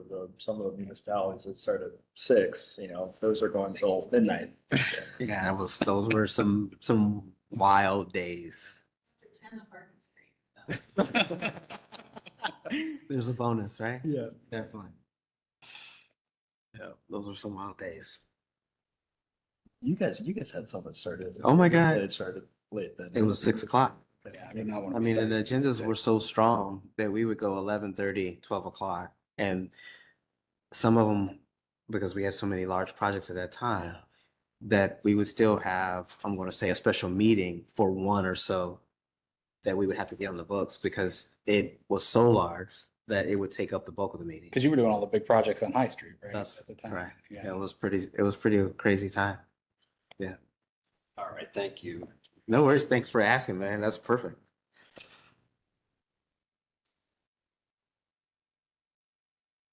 All right. Okay, resuming back at 5:35 PM. And our application up right now is 37 West 2nd Avenue. And we'll go to that staff report. Okay, so this application is proposing exterior alterations as well as landscaping/hardscaping. The application is a result of a code violation. The alterations include altering of an exterior door opening into a window, installation of a new stoop and railings at the rear elevation, replace exterior light fixtures, paint stucco and wood trim. And then for landscaping and hardscaping, remove hardscape and install privacy fence and install AC units or generator at the rear. So an application to remove a metal staircase on the west elevation was previously approved in 2019. And then the commission will need to discuss if the light fixtures are appropriate, mostly due to the faux candle style. At the June business meeting, some commissioners had concern about the use of a plywood infill to infill a portion of the prior door opening. Some commissioners noted they could support the window installation as it appeared the door was an earlier alteration itself, and because the opening is evident, allowing the alterations that have been made over time to remain visible. The commission had asked to clarify the portion of the parking lot that is part of the subject property, whether the whole entire parking lot is part of the property for this particular building, or if it's just the portion that is fenced or something different. In keeping with commission's feedback, staff recommends the applicant include any cut product sheets for the window and then the light fixture that was installed.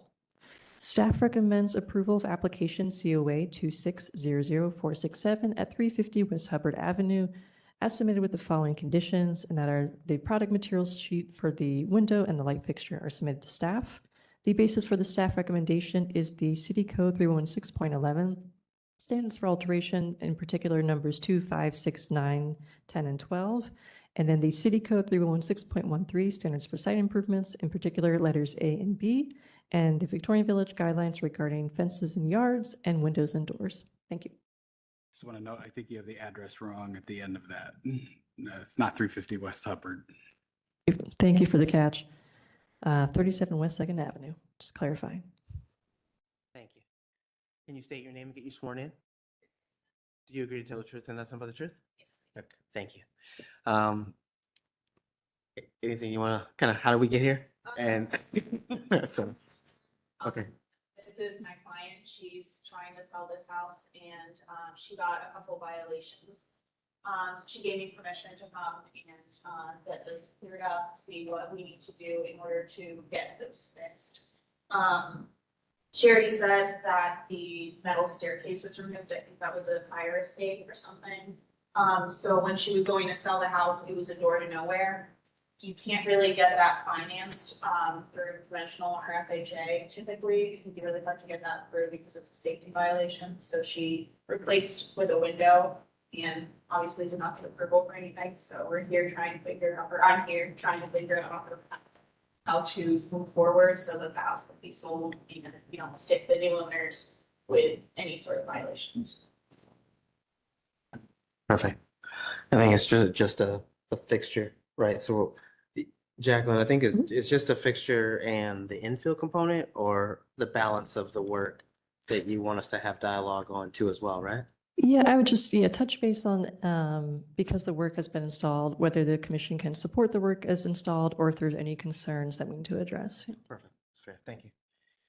Team, let's try to open it up and That includes the concrete steps in the That's back. correct. And yeah, all that. yeah. Can you clarify the bounds of the property first? Yeah, so it goes 2 more parking spots over. Okay, So it's that backyard and then there's 2 additional parking spots and then the rest is all, I think it's the complex behind the garage.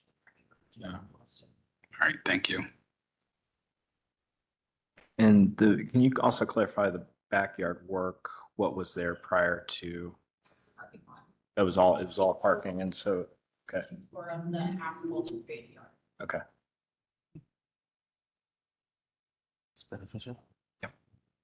And obviously. Excuse me.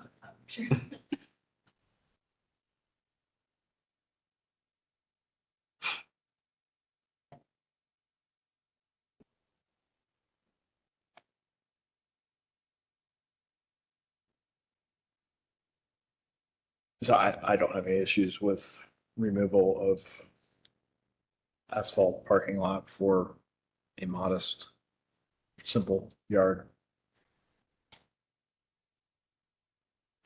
I think with the fence, this is a side yard and backyard fence. A little bit different than the application we just had. For sure.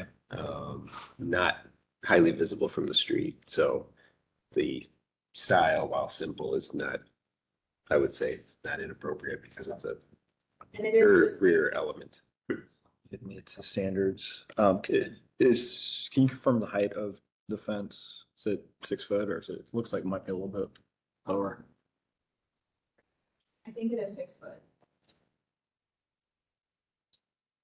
Sorry, it's no higher than. Yeah, it's definitely not any taller than that. Yeah, It's lower than the. Yeah. I'm sorry. Yeah, it looks like it might be somewhere between 5 and 6. Yeah. So it's, yeah, I agree, but given the location and it hits, I mean, not much to it, but it's okay. Person. Jacqueline, would you know from the previous approval for the fire escape, essentially, removal, did that include any scope for the door? I mean, it would have been nice to have a sort of refined solution at that time or something, Sure. defined as part of that approval. Do you know what, do you know if that would have been included or stipulated or anything like that? In this case, the approval did not stipulate, well, other than just to have the door fixed closed and says until the staircase is replaced at a future date. And then checking in our files, there hasn't been any thing since. Yeah, I mean, it's an awkward building elevation for sure. So I guess I'm a little unsure about its appropriateness as submitted or sort of in its current condition.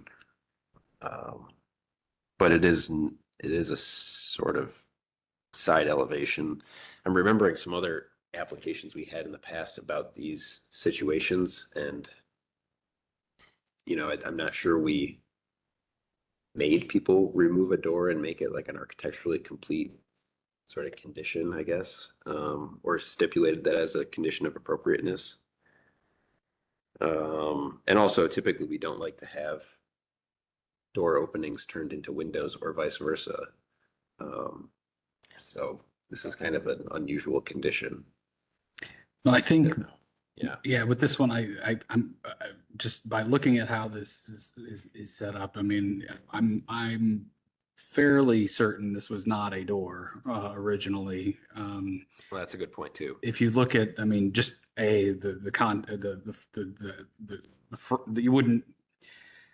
There wouldn't for the age of the age of this building or the architecture of this building, you wouldn't have a configuration of two windows and a door within this kind of arrangement. But if you also look at how the sills for this window are compared to the base plate for what is the door, like the sills stick proud of the building, whereas the sill for the door is flush with the building. Indicating that this was not done at the same time as perhaps that the door was stuck in later. Yeah. Right. Whereas the headers are flush, the sills are proud. You would expect perhaps if the door were there originally, that it would have been proud of the building as well. It also appears to be done of concrete, whereas it's stone for the sills for the window. So indicating further that this is not an original configuration that would have been there. So putting the window back. So presumably it was a 3-panel or or I guess a 3/3 type window situation. That's not really 3/3 because you got these mullions or the more than that, but that this was just a window originally, and that they're then infilling that to put back what was there originally. And then when, I think at the business meeting, we discussed, okay, well, do you do that with brick, or do you try to then say, well, this is the history and it evolves, and then you got this plywood situation. And so that actually speaks to the evolving history of the building, and you're not trying to put back what wasn't there. So I think I could get on board with that as a reasonable solution for infilling a window that was done in a in a way that was Least bad. Yeah, least bad given the situation. Sure. For sure. That's a technical term. Yeah, least bad. Is it a stair at this location? Because the windows are halfway through. They're not at either of the floor heights. Like if There's the interior picture. It's just it looks like it's just in the middle of a room. This was a picture from the 2019 application. Because it's so tight, you don't have a head on, but you can still see where the door was, and then this drop down. What the adjacent windows are. Yeah, I guess I'm looking at like that elevation in general, and It's like Interior, yeah, because because the adjacent doors windows then on are either less- side are higher and then also raised up to it. So So there's. that's like a mid landing, right? Okay. Mm. It's like it has to be. It's at the floor line. Yeah, yeah.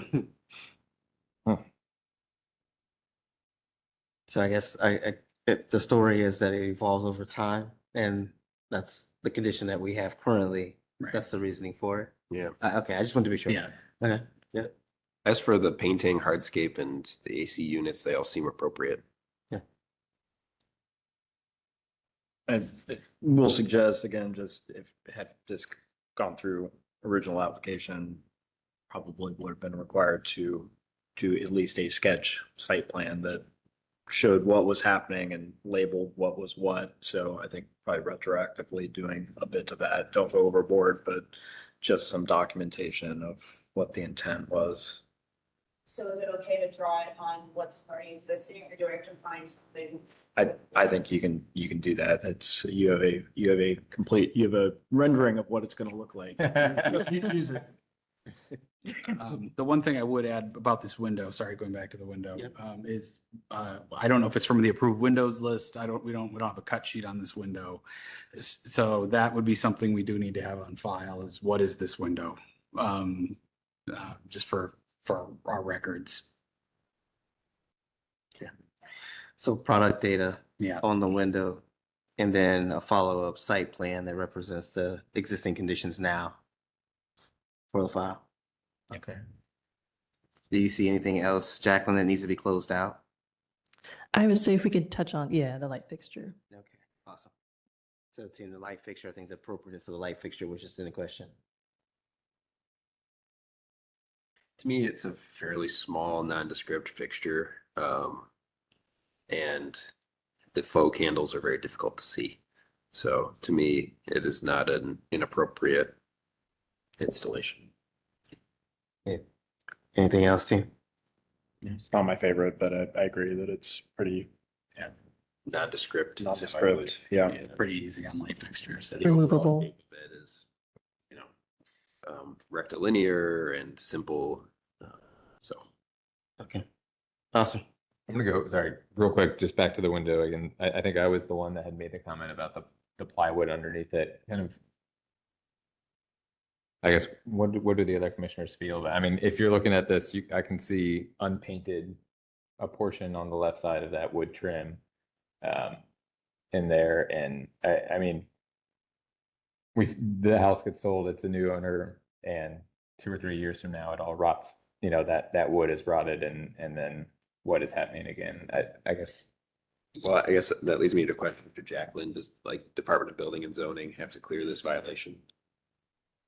Like with an inspection on site or something? Right around the bottom. Yes.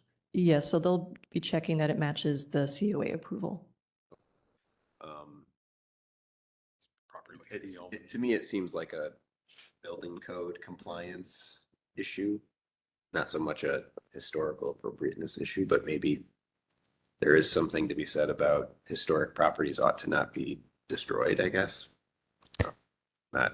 And perhaps we could verify if the plywood, if it's exterior grade plywood, just to make sure about the longevity. I know we typically, at times when we allow, let's say, boarding of basement window openings, we have allowed in the past, but any boarding is supposed to be exterior grade plywood and painted on all, 6 sides, that sort of thing. And the intent behind that is to ensure longevity and prevent failure quickly after.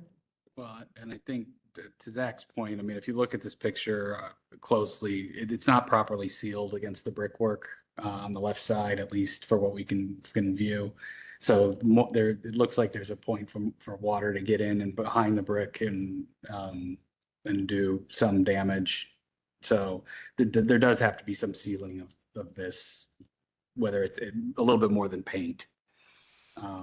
So something does need to be done to finish this off. I don't know how we put that into the thing, but maybe it's just a Is condition. that something that needs to be put into the motion to allow the city, inspector Yeah, to I try to think so. follow through? Or do we have purview to do that? Or is it just good practice for us to do that? I think that would be helpful. I would put it in our motion and Awesome. then have them do it as part of their inspection. They know how to look for that stuff. Yeah, I just want to make sure that commission is good on what is used to be able to make that seal. That way applicant and staff know, what needs to be done, including the code officer as well. Are you thinking like mortar or something different, tighter fit? Not mortar. Not mortar. It would need to be a flexible product. Yeah, but it needs to be appropriate for the two materials being being that it's up against. So something that can be, that will bond to a brick and that will bond to a wood, which is not every product. So Is that something that I have to get like the specific material approved by you guys or just the contractor? I would say yes. They should get that approved. oh, you should, okay. Yes. Listen to Jacqueline, don't listen to me. Just in case, it could be good intentions and then proposing something, you're like, something that could damage the brick. Don't want that to happen. Okay. So I just asked the inspector, not the contractor, what is the best product to use? Get them to send me the product, send it to you guys. Mhm. That can be staff approved. Sounds I good. mean, the goals there, we are, one, sealing that joint. Yep. Two, something that is adhesive for both brick and wood. And then three, something that visually is as nondescript as possible. So clear, neutral color, something that does not distract and show up. I know it sounds nitpicky, but if you don't do this, Yeah. you could end up with a whole problem, major problem later. So. Yeah, I mean, I just think like, if this were coming in front of us, we probably would not approve painted plywood and 2x. Yeah. So appropriate exterior materials here. And properly sealed to the adjacent materials. All right, is there, it seems like all the items are covered. Is there a motion that can kind of capture the next steps and for the applicant to move forward? Seems like those items are going to be based upon conditions that staff will be able to review and approve. Is there, I heard some concern about still the use of plywood. Is there any more discussion that needs to happen as far as what the infill material is? It could be just a smooth, I mean, I agree with Zach in terms of if it came before us, I mean, from that perspective, it would be a smooth hardy or smooth plywood. It would be Smart exterior side, grade. exterior, like some exterior material, but it Yeah. wouldn't just, I mean. Well, I don't know. Don't our guidelines talk a lot about wood sidings and wood trim? I'm not sure the applicant has proposed plywood per se. We think it's that from evidence in the photos. But do you happen to know the material? Yeah, I mean, maybe clarity about what actually is there might help. Because I don't want people to say, oh, well, let's just use, fiber cement products only because the That's correct. commission doesn't like painted wood. That's right? correct. There's nothing No, that says it has to be exterior grade anything, right? It just has to be wood. When we say wood, if you want to go out and replace it every year, that's Yeah, I your mean, prerogative. And we're not talking about flashing or what the sill is in this condition. I mean, we could spend a lot of time nitpicking, but I'm not saying I recommend it. I also don't want to get into building code compliance. No, for sure, for sure. Maybe we just leave these things we outline them in the motion Right. and allow the building official or the inspector I to think be that's able to wise. try to help Yeah. navigate those waters.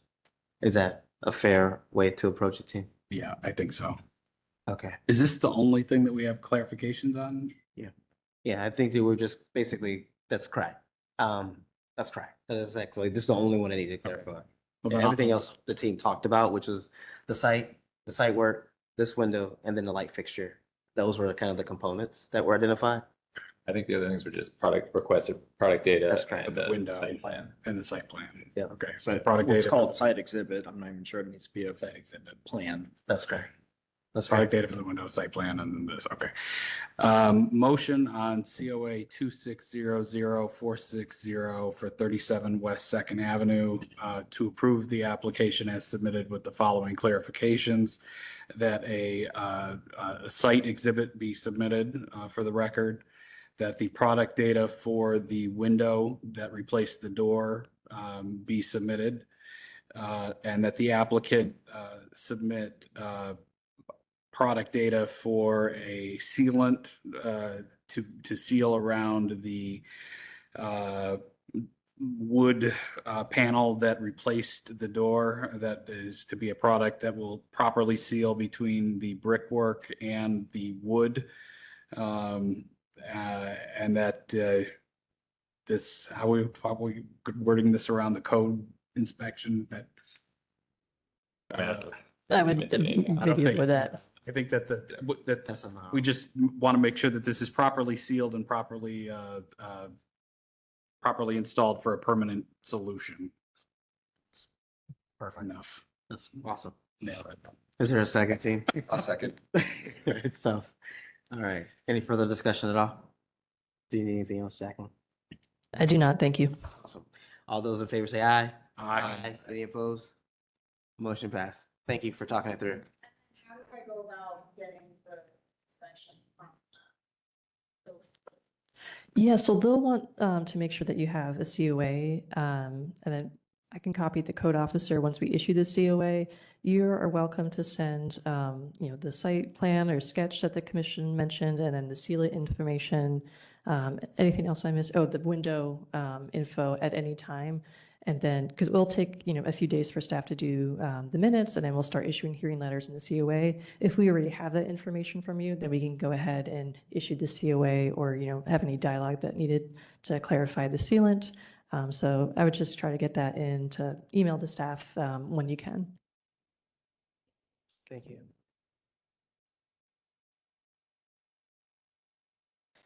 Okay, moving on to our final application, 122 Buttles Avenue.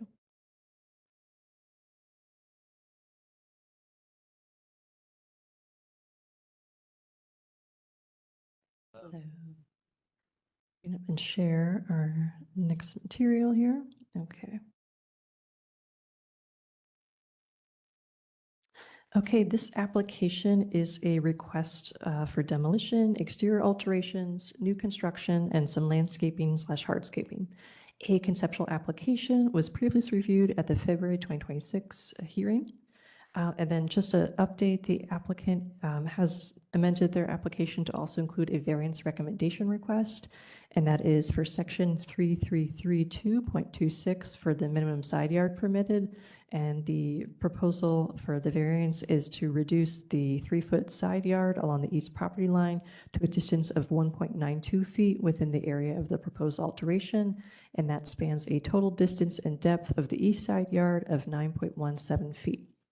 And then the proposal includes demolition of a side porch and the rusticated block foundation, first floor side entry door, second floor window, brick for elevator access locations, and then a portion of the cornice. The proposal for new construction includes constructing a new elevator tower and a single-story addition at the northeast or porch location. The elevator tower is to be sheltered by a hipped roof and sheathed with brick veneer, and then a single-story addition is to be sheltered by a hipped roof and sheathed with horizontal siding. For landscaping and hardscaping, the proposal is new sloped walk at the rear or north elevation to lead to the addition entrance, and a terrace to have new brick pavers to match the existing and replace the existing flagstone. So we have the commission feedback from the last hearing included. And then jumping ahead after that, in response to the June business meeting feedback, the applicant has revised their application in regard to the siding, and the siding is now proposed to be smooth for that single-story addition. The transom and door are proposed to be individual units, and the applicant has included product material sheets for light fixtures and pavers as well. And the applicant has also included the variance recommendation request that was referenced in the site plan.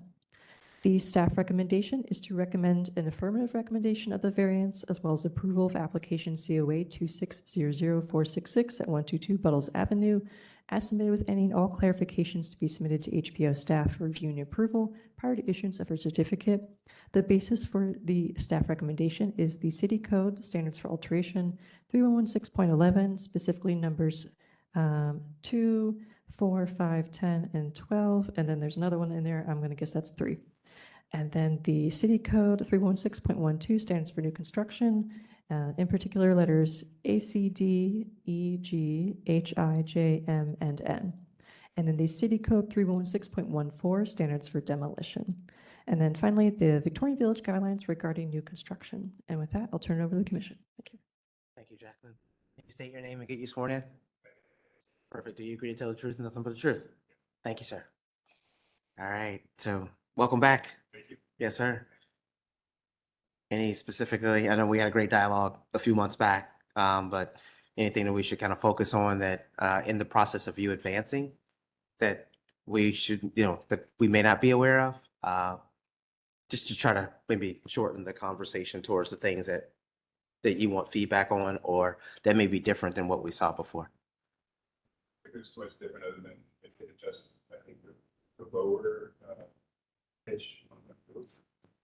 That was requested also, the materials were better selected, specified, figured out. A good matching brick that pretty much is spot on with the existing brick. So we're gonna use that. The stone is pretty use a natural stone that's on there that, which is what we could find that was similar to what is existing. The stone block above it.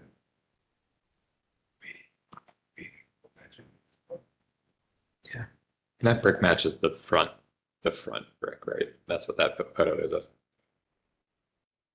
So we're just gonna take this and break around it all. Simplify it.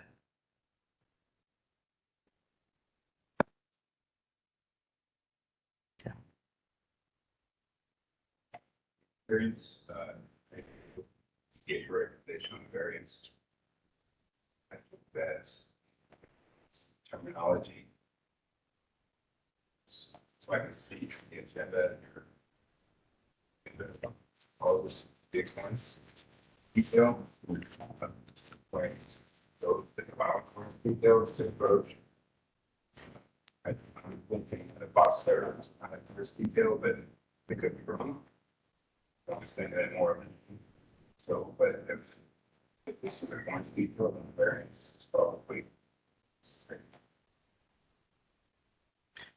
Well, with that, who is there, like, for instance, when you were proposing and working through this with zoning and kind of working through it, that they make the determination that this was probably beneficial? Is that how this kind of evolved, or in terms of the variance? Variance is just. Yeah. Yeah. Usually use. Any correction. So. Service. And then we're.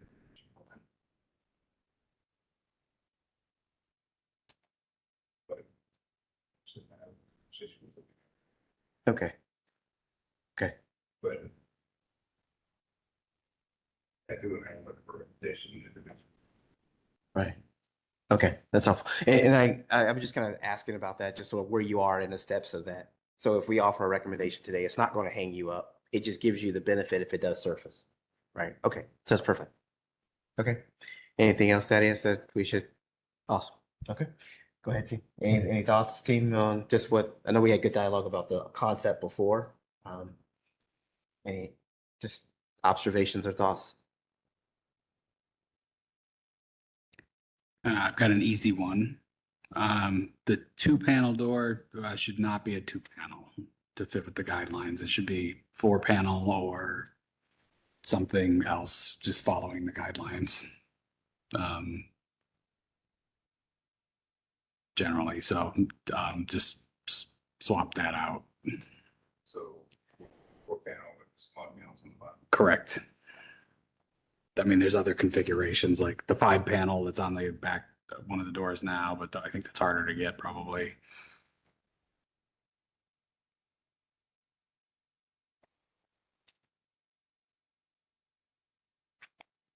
Is it solid at the top panel? Is the top panel solid or is the top panel glazed? And that's another alternative. Yeah, you could do you Right. could do a 3/4 panel with a. Right, because it just depends. I'm saying, like, Yeah, this you is can solve this is it. solid. Right, you can solve it in a different way. If you introduce glazing, you may be able to solve it in a different way potentially. Oh, and I don't know if that's appropriate for what this location is intending to do in the plan, but it just, right, okay. That's if there's ways you can. Yeah, glazing is an option if you want to do some other configuration, but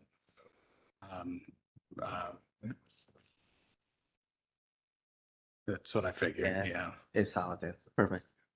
So then stick with the 4 panel with the smaller panels on the bottom. Awesome.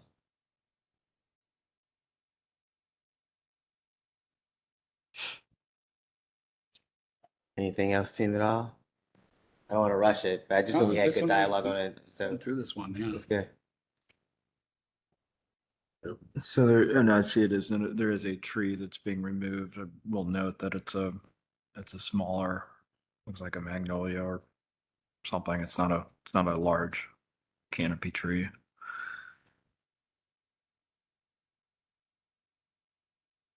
Do you have what you need from a landscaping perspective, just to kind of wrap up the? I mean, it's not, the pathway is labeled. I mean, you're gonna end up tearing some things up, so maybe just I don't know that we need to see anything, just clarification of, it's just the ground cover going back in place, or if there's any other material being placed back in as part of the work. Awesome.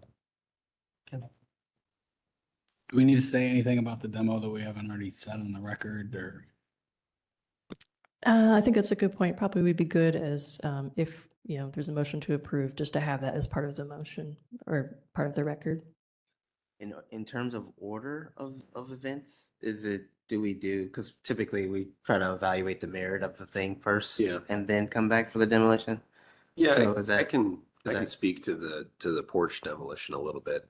Okay. I mean, I know there was discussion about the back of the building before, weighing that as a location. But given the features of this house and the unprominent location for the back porch, as it's very difficult to see from the right of way, as well as the sort of lack of sort of a nice place to put it on the rear of the building, in addition to the way the interior of the residence functions, the removal of the side porch in this situation is sort of outweighed by other features of the architecture of the building, and not seen as something that's sort of deteriorating the true character of, or the sort of character of the existing building in its proposed condition. And I'd also point out that the proposed materials, the proposed sort of aspect ratio of both the first story addition and the elevator 2-story proposed of the addition are fairly modest. They are in keeping with the character of the home and other architectural features. And the new addition I would consider compatible with the features of the architecture at this part of the building. I think we can It's also- an accessibility upgrade. Yeah. And yes, the accessibility upgrade and there was process to this of studying the alternatives to this solution to derive to the appropriate. Yeah, it's definitely the most sensitive. Just For think sure. about it in terms of what we saw before and that process to get to that point. So, okay, awesome. So I was going to split it into 3, if that's okay, team. So A would be potentially the recommendation of the variance, right? B is the merit, I'm going to say the overall proposal, and then C is the demolition, and then that way we're covered in that regard. Is that fair? Mm. Okay. So item A, the variance recommendation. Is there a motion? Don't everyone jump at once. Yeah, I'll go. Sorry. Motion for COA 2600466 for a recommendation of the Not your variance. side yard variance. Awesome. Affirmative. Is there a second? Second. Thank you. Any further discussion? All those in favor of a recommendation, say aye. Aye. Any opposed? Okay, so variance is recommended if you need it. Item B is just the proposed alteration. Is there a motion as submitted with, I think it was one clarification, the door? Yeah. Motion to approve COA 2600466B, the overall new design with the condition that the new exterior door be a 4-panel door or other door that is in line with the guidelines. Awesome. Okay. Is there a second? Second. Perfect. Anything else that you need on that?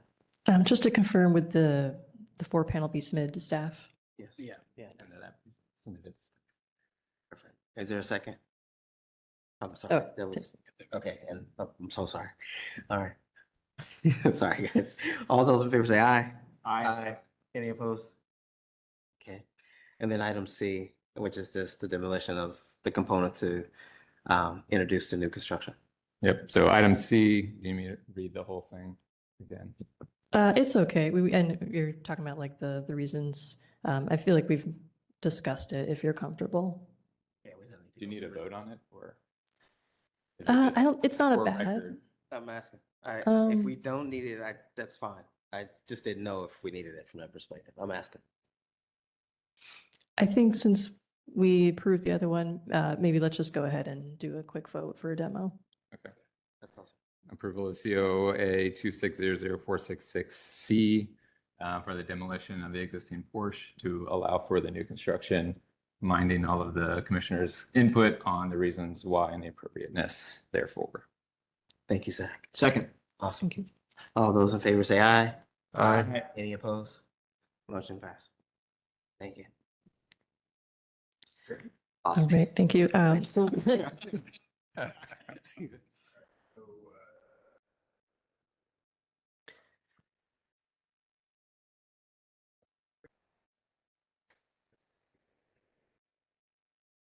yes, you'll need, it'll look just like the COA document, only it'll be, have a check mark for a recommendation. And so that'll come from us.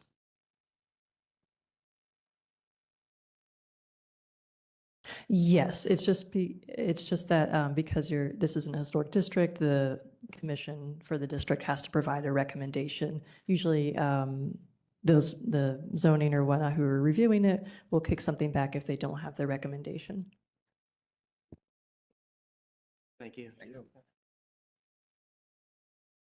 All right. So that was our last application, and we don't have any new business or old business, other than just to welcome our new commissioner. Definitely. Thank you so much. Really appreciate it. Welcome. Thank you. Is there a motion to adjourn, team? Motion to adjourn. Is there a second? Second. All those in favor say aye. Aye. Aye. Any opposed? Awesome. Thank you. Okay.